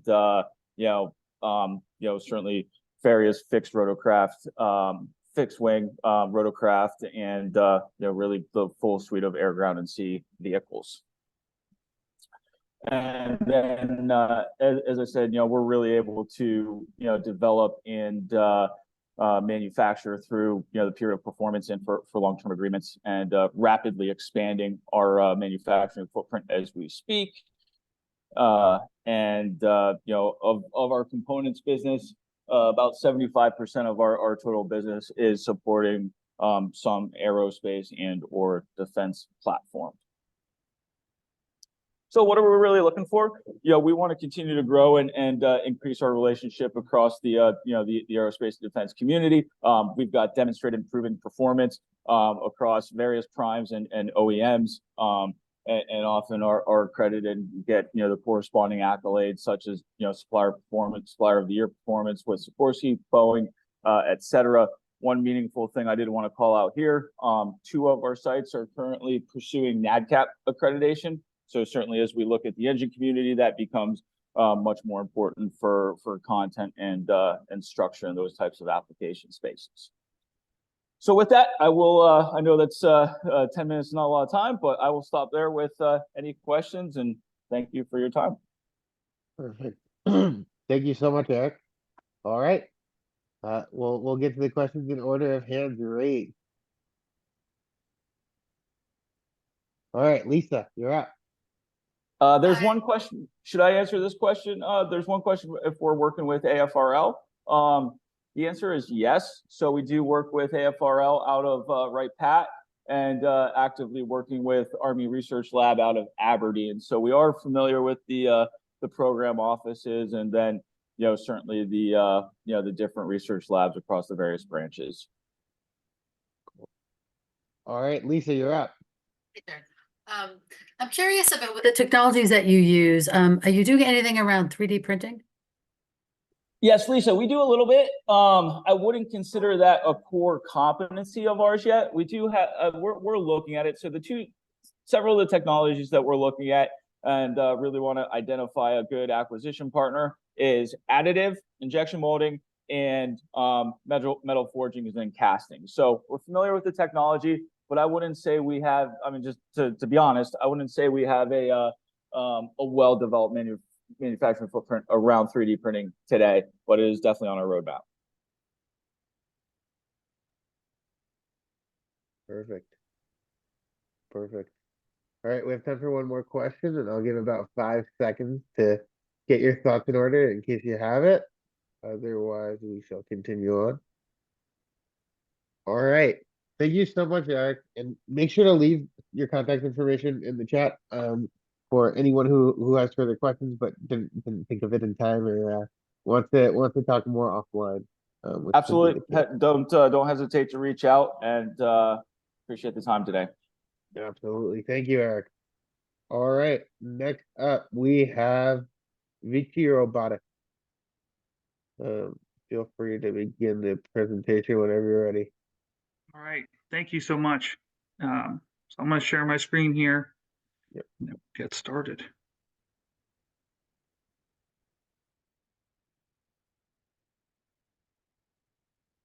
All right, can you all see that? All right. Yep. Okay, awesome. Well, hi all. My name is Brooks Thompson. I'm here with VG Robotics Company today. Very excited to meet you and talk about our progress. All right. So we know in the U.S. we have seen a major labor spike. We have seen companies grow their labor spend year over year without increasing their number of stores. We understand that at Walmart, right, you're almost at $20 an hour just to put product on a shelf overnight. That's not sustainable.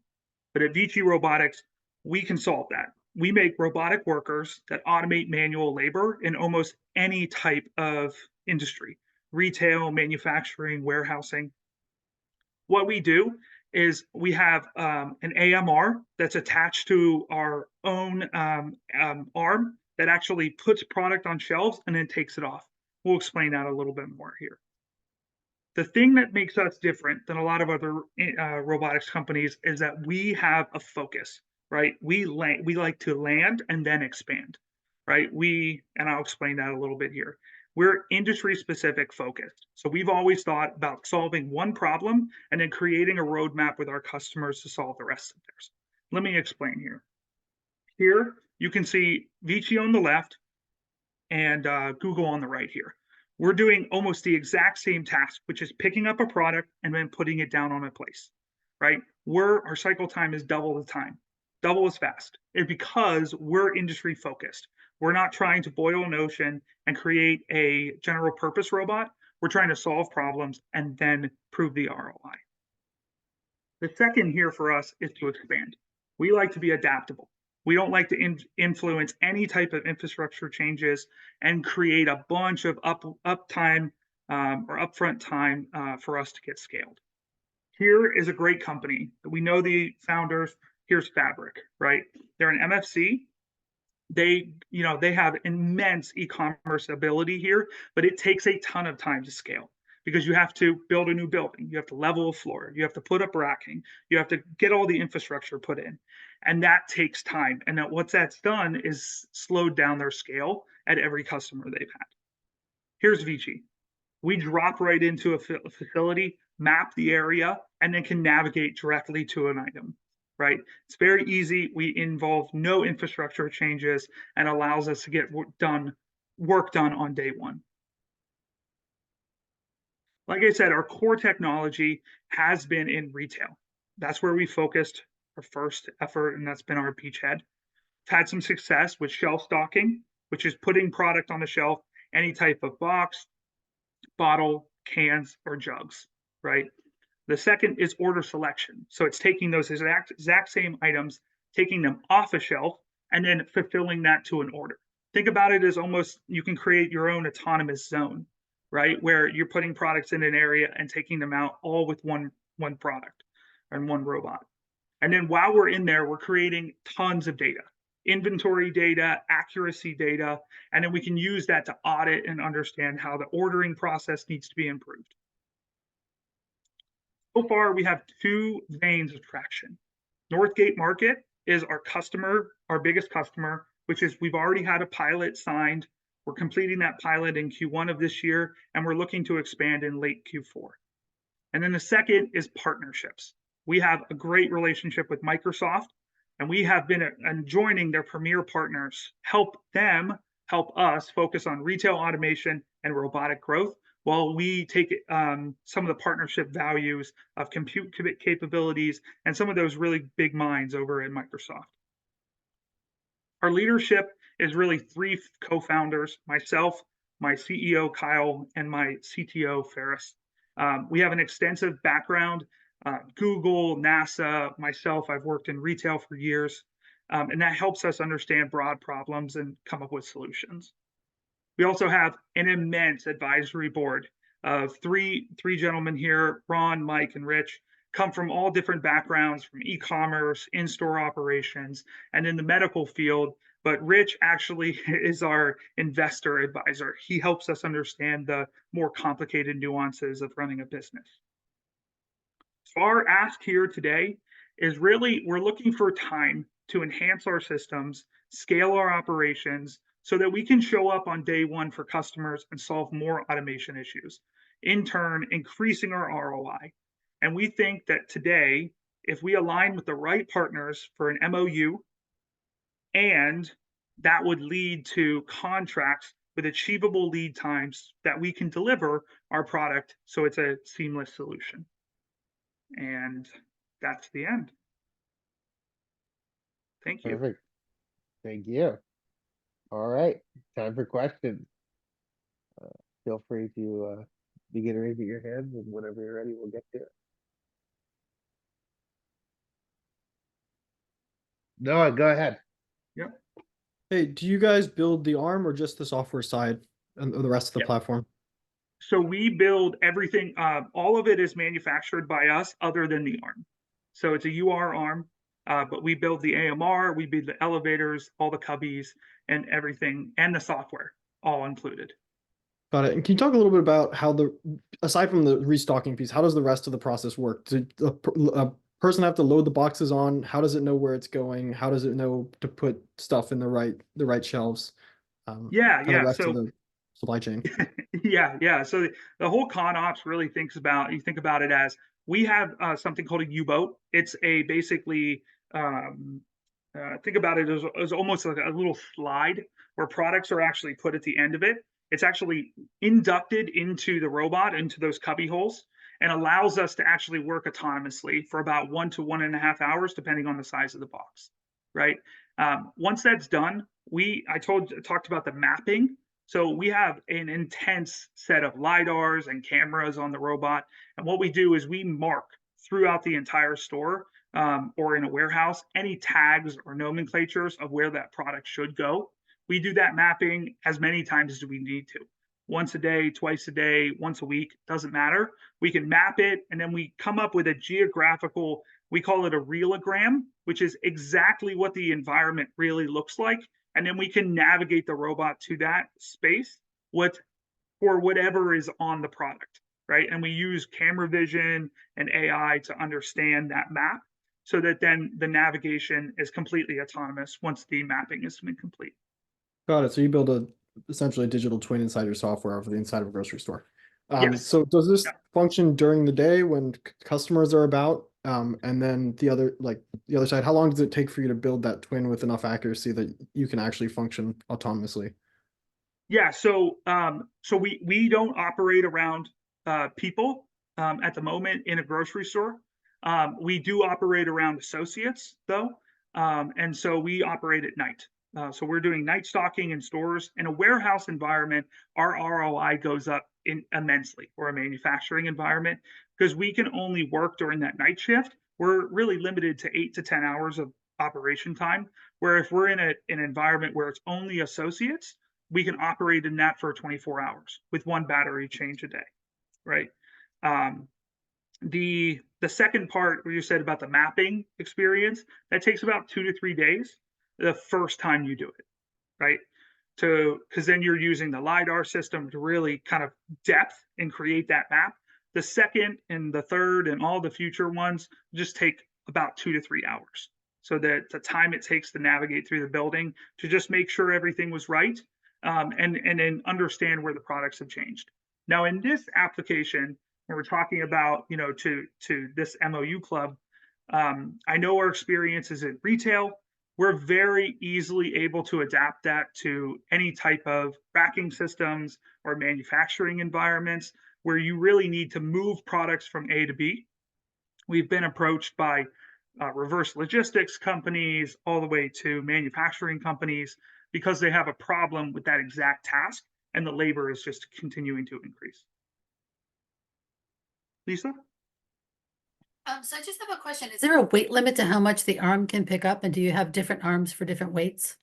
Yes. So our current arm right now is at under 10 pounds. And then we're looking at the ROI, and we need an application to increase the capability of the arm. But yes, there is many opportunities for us to increase that weight threshold.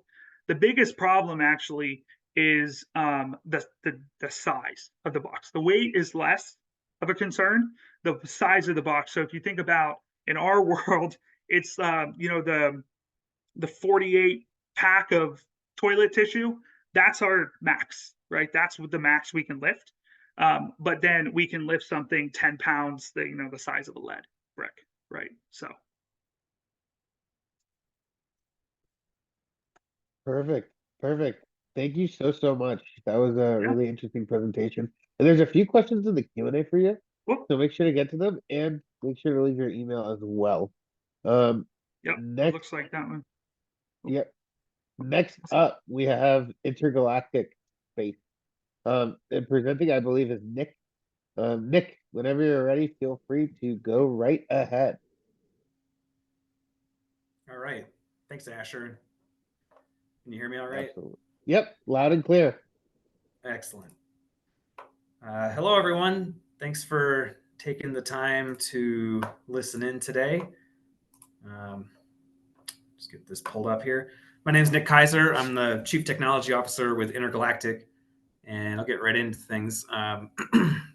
Our company's been around about 7 years. I've been with it from the start.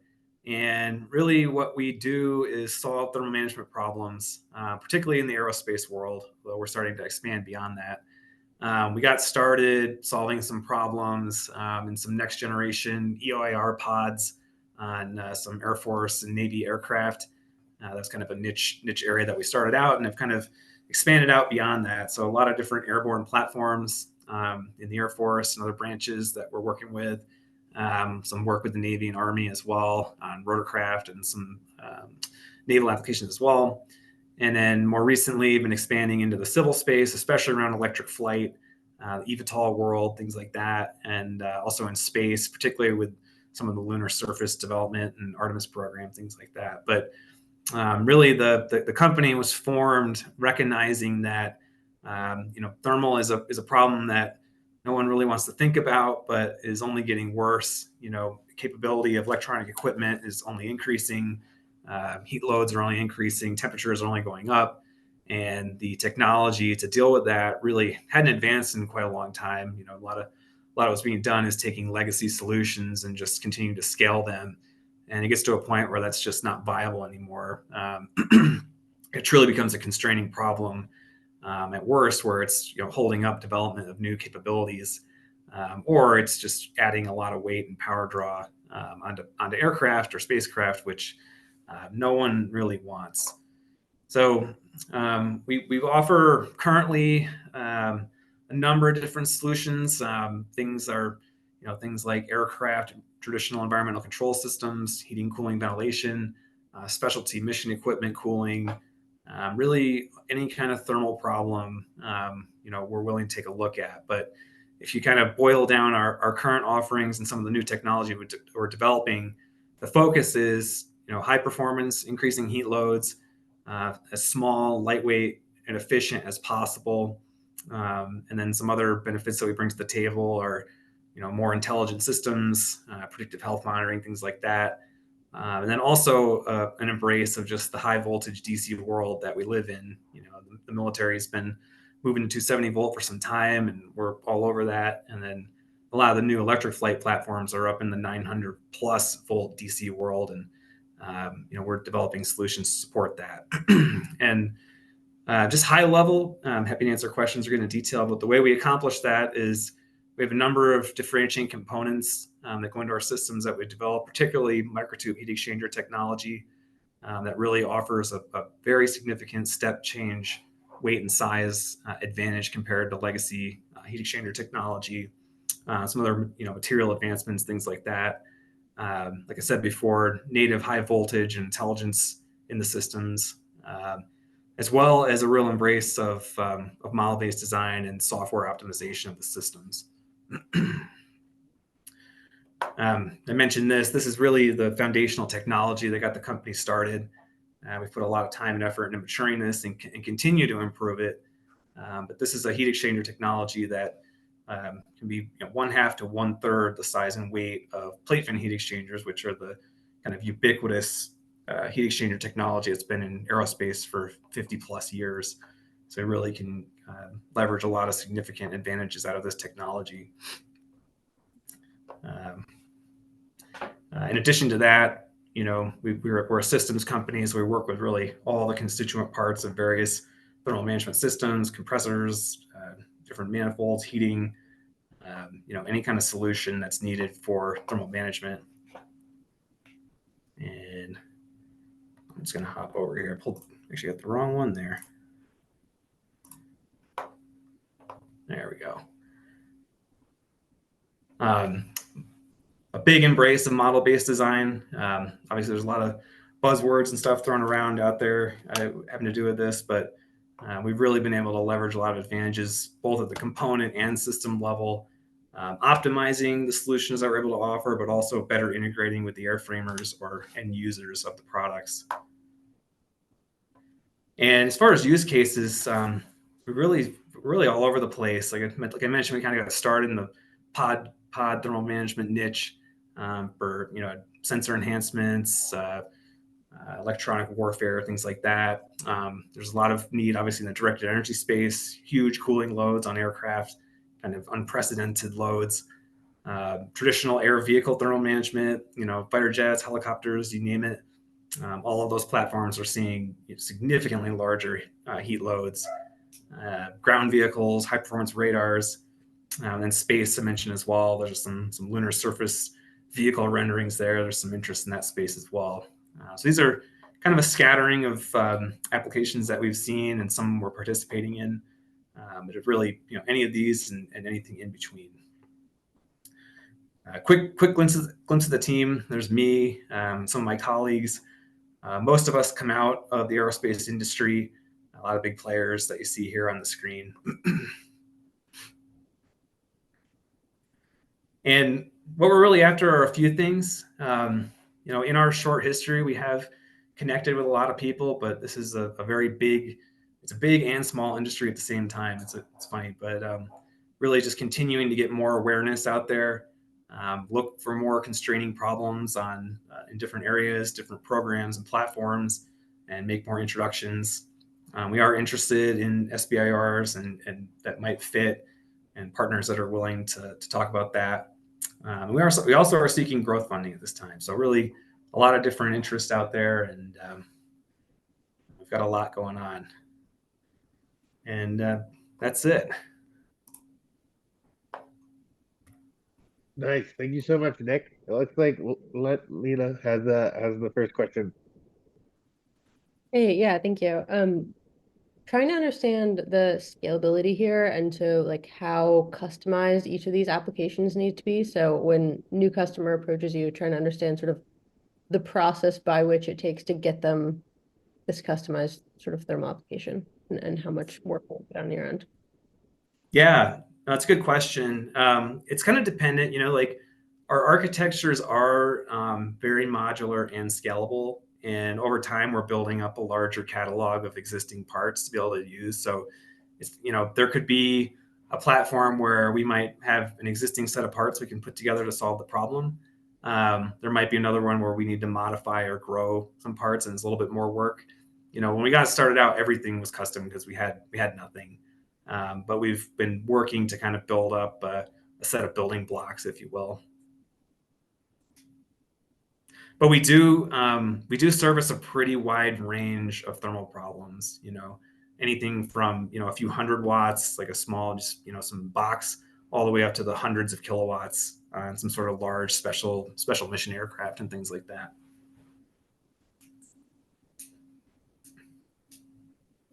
Perfect. There's one question in the Q&A. Are you going to be using graphene in solving some of your thermal solutions?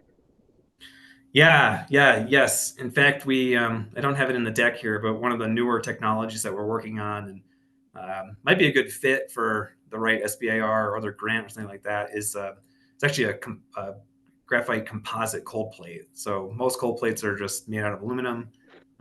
We have a line of sight to a technology using composites that has similar thermal performance, but significantly less weight. Cool. Perfect. Lisa, go right ahead. Just last second question. Is there any application for what you're doing in places where the thermal load might not be so high, but the efficiency of your equipment is useful? And the reason I'm asking is because in the petchem refinery, we're always looking for opportunity to recover waste heat and turn it either into electricity or something like that. So are you sort of in that ballpark, or no, there really has to be a big heat load to start? No, absolutely. I mean, really, any kind of heat load, we can look at, and a lot of our solutions are high efficiency.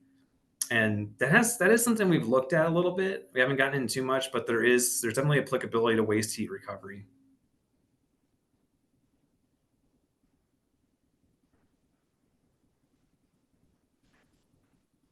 Perfect. Thank you. Thank you so much for the presentation, Nick. Feel free to leave your contact information in the chat. I really enjoyed it.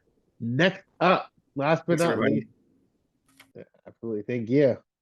We have Target Arm, and Jeff McChesney is going to be presenting. So take it away. Okay, thanks, Asher. Make sure everybody can see what I've got here first. Okay, if somebody, Asher, can give me just a thumbs up, you can see the screen there, it says Future Mobility. Great, thank you. And you can hear me, obviously. Hello, everybody. I'm Jeff McChesney. I'm CEO and founder of Target Arm. I'm a former F-15 combat fighter pilot and commander, and have been in the startup world for quite some time now. This is my 6th startup, to give you an idea. I'm going to talk to you today about the future mobility, and I want you to take a look backwards before we go forward. And that is, when anybody was traveling 30 or 40 years ago on any mode of transportation, you were disconnected from the world, and you carried a magazine or a book, or you talked to somebody or slept. And as the digital revolution showed up, we started having email and connectivity virtually to where every one of us on the call today expects to be connected, no matter where we are, no matter what we're doing, wherever we're going. And with the advent of robotics and autonomy and electronic vehicles, what is that future going to look like? I'm going to show you what we're doing to actually change that future. And that is, Target Arm is designed around to change the world of mobility so that you're connected physically for all modes of transportation we're showing here today, as well as digitally. So not only will your digital information follow you, but your physical world will follow you, and you won't have to care how it gets there, but it'll come to you when and where you ask it to be there. And we've started that revolution and working on it today. How we're doing that is we have an unwavering drive for continuous improvement building into the company. And we're hiring amazing robotics people currently here in the western side of Connecticut, outside New York City. And I'm creating an unrelenting culture to seek that positive change, to where we don't care about making a mistake today, because that informs us to make it better for tomorrow. And what we've been working on is we're developing drone launch and recovery devices that work on all those modes of transportation, leading to our first device called QuLab. And because of that, we started working in the software environment, which we created a sensor fusion engine for plug-and-play sensor capability. And we're also doing wraparound drone controllers, or algorithms and software, to actually make it work with our system. And we're creating a mission control capability, and we're just getting started, where we're able to connect multiple QuLabs with multiple drones on multiple transportation systems. And so we're just getting started there. Our first product, QuLab, actually, as you can see here, 2 products. The one on the left built for Hyundai, the one on the right built for the Air Force. Different sizes, 2 feet wide on the left, 5 feet wide on the right. Both rotary and fixed wing drones we can capture while you're moving on any of those modes of transportation. We just last month built a display here that we're showing for Hyundai, and we actually went out and demonstrated with Hyundai, currently waiting on a purchase order from them for our very first commercial product. Let me show you a video of a couple of use cases so you get a chance. Ashley, if you can give me a thumbs up, you can see a vehicle out in the middle of the field. Somebody, thank you. Okay. This is a fully autonomous vehicle, HDT Globals. We mounted QuLab there in 3 minutes on top of their vehicle. It's fully autonomous. It would go off and fly its mission and then come back fully autonomously being recovered. You're going to see it here being recovered. We do it with 2 pins from both sides, or 2 pin arrays from both sides, capture it and bring it back inside. We just completed an SBIR project right here for C-17, the initial work we've been doing for the airflow analysis around the C-17. The exact same device works in both these cases, this one going down versus up. Okay, let me stop there. Bring it back over to here. Okay, everybody see the Tular family? No thumbs up that I've switched? Good, thank you. Okay, so what I've shown here is we started with our first version of Tular and it's continued to branch out. It's the same device doing 2 sets of pin arrays from both sides. But the technologies and the techniques that we're doing are evolving. This is, you can see we're in a C-17 Arsenal aircraft. We can take it into space. We can be on the surface. We can be subsurface, maritime. We have an RZR capability, an MRASER, and down in the bottom right, an Arsenal modular mission payload even to launch 28 drones. So we're dual use, both commercial and military. The largest one is the package delivery one in the top left. That is the 800-pound gorilla in the room. And as the airspace opens up for the United States, it's going to be a massive opportunity for us. The Arsenal modular mission payload in the center there will work for the Army. In this case, we could launch every 10 to 15 seconds to 28 drones, creating a swarm capability autonomously at the forward line of robots, and even for the Air Force for the forward operating bases, the capability to actually have a self-defense capability along the way. Multiple use cases here. You can see some of them already shown. The bottom left is our RZR that we're simulating for the military. We've got deep industry expertise across the board. I'm an aeronautical engineer, and we got everybody on down on the robotics on the mechanical side as well. A really strong board of directors and a really strong board of advisors. Steve Sargent in the bottom right ran the Air Force Operational Test and Evaluation Command. We've got multiple barriers to entry. Probably the 3 major ones are that we have 3 patents, both underwater, in the air, and in space. We already possess all those patents. We're drone agnostic, and we can operate off of virtually any vehicle that's moving. If you take a look at 2 criteria here, which is able to operate at speeds, and we've already been at 65 plus miles per hour. We're going up to 18,000 miles per hour in space, and drone agnostic. Basically anything that actually you can get inside of our breach, we can capture. And you take a comparison to the competition, they're stuck in a static location, working a proprietary set of drones. We own that top right quadrant, and we're locking it in with strategic partnerships. I mentioned this earlier about the service addressable marketplace. Package delivery is a $17 billion opportunity for us just in the United States. And our US DoD is a $5 billion opportunity with 200,000 vehicles just in the United States. Globally, these are much larger as well. That's just 2 of our potential marketplaces. Again, all using the same capabilities, the same techniques. We've gained significant traction. We've had 7 SBIR, STTR awards from the Air Force, Space Force, and the Army. And as I mentioned earlier, we're working very closely with Hyundai. We just did a live demo for them out last month, and we're currently working on a purchase order for the very first commercial product sale. What I'm asking for is sailing of cells of Tular. We're currently bringing the commercial market, the one standing there, or the one next to Ryan that he's standing next to. That is the product that we built commercially, but we can rescale that to any size. And we're selling that today. We can sell it on a phase 3 to anybody in the US government, or we can actually do any SBIR that you want to do, even to a phase 2. And what I'm asking for is anybody who's looking for an investment. We're currently doing a $2 million round as a bridge to lead towards our Series A later on in this year. And with that, I'll take a break. That's very fast. I gave it to you, a lot quickly, but I'm open for any questions that you have, and I'll try and give you succinct answers. Perfect. Thank you, Jeff. All right, feel free. The floor is open.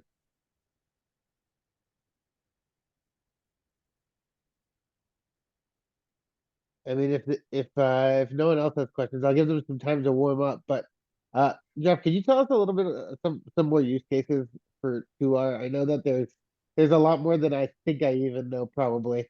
Even though I think I have a fairly good idea. I'm sure there are even more. So absolutely. So let's take a couple of various locations. Maritime, the Navy has been working with us. We've done a couple of demonstrations for them. And they're looking at surface vessels, putting drones, UAVs in particular, off of every maritime vessel that they have. They want to put on small, large, and medium as they go forward in time. We can actually bolt on and put on the deck on any vessel that we want to, the capability for fixed wing and rotary wing. We can make it up to 16 feet wide. We're building for the C-17. So 16 feet down to 1 foot wide that we're currently have designs for. So maritime is one.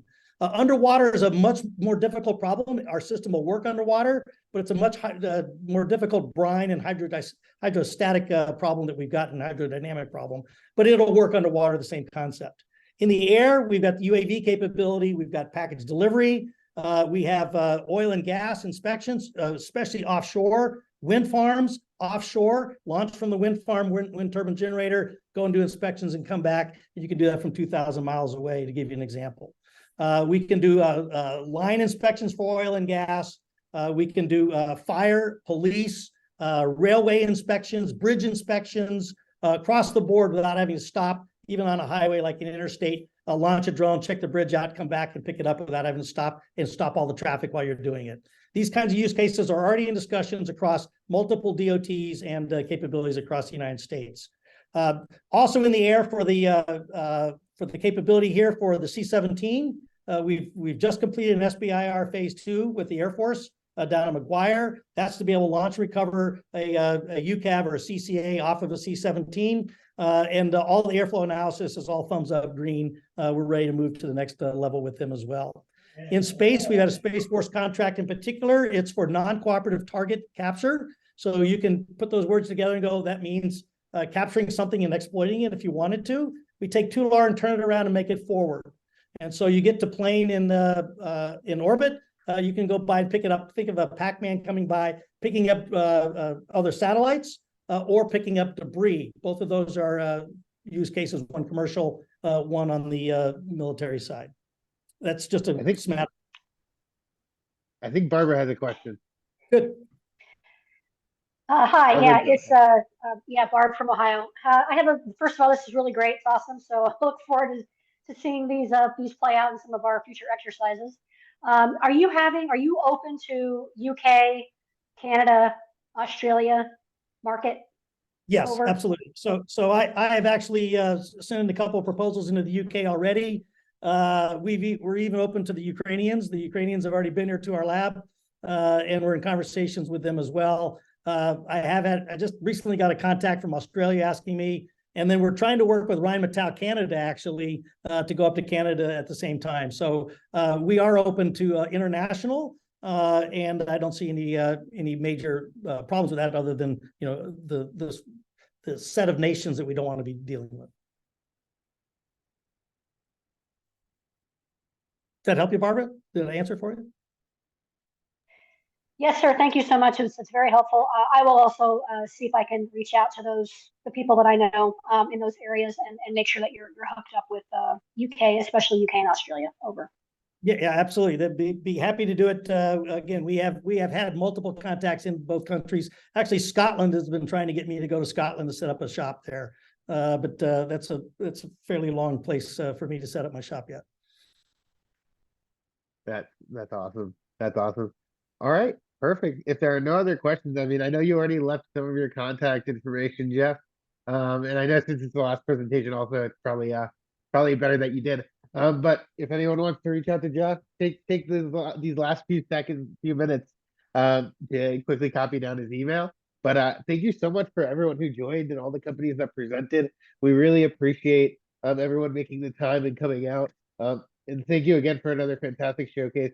So appreciate everyone here, and have a good rest of your afternoon or evening, depending on where you are. Have a good one, guys. Bye-bye.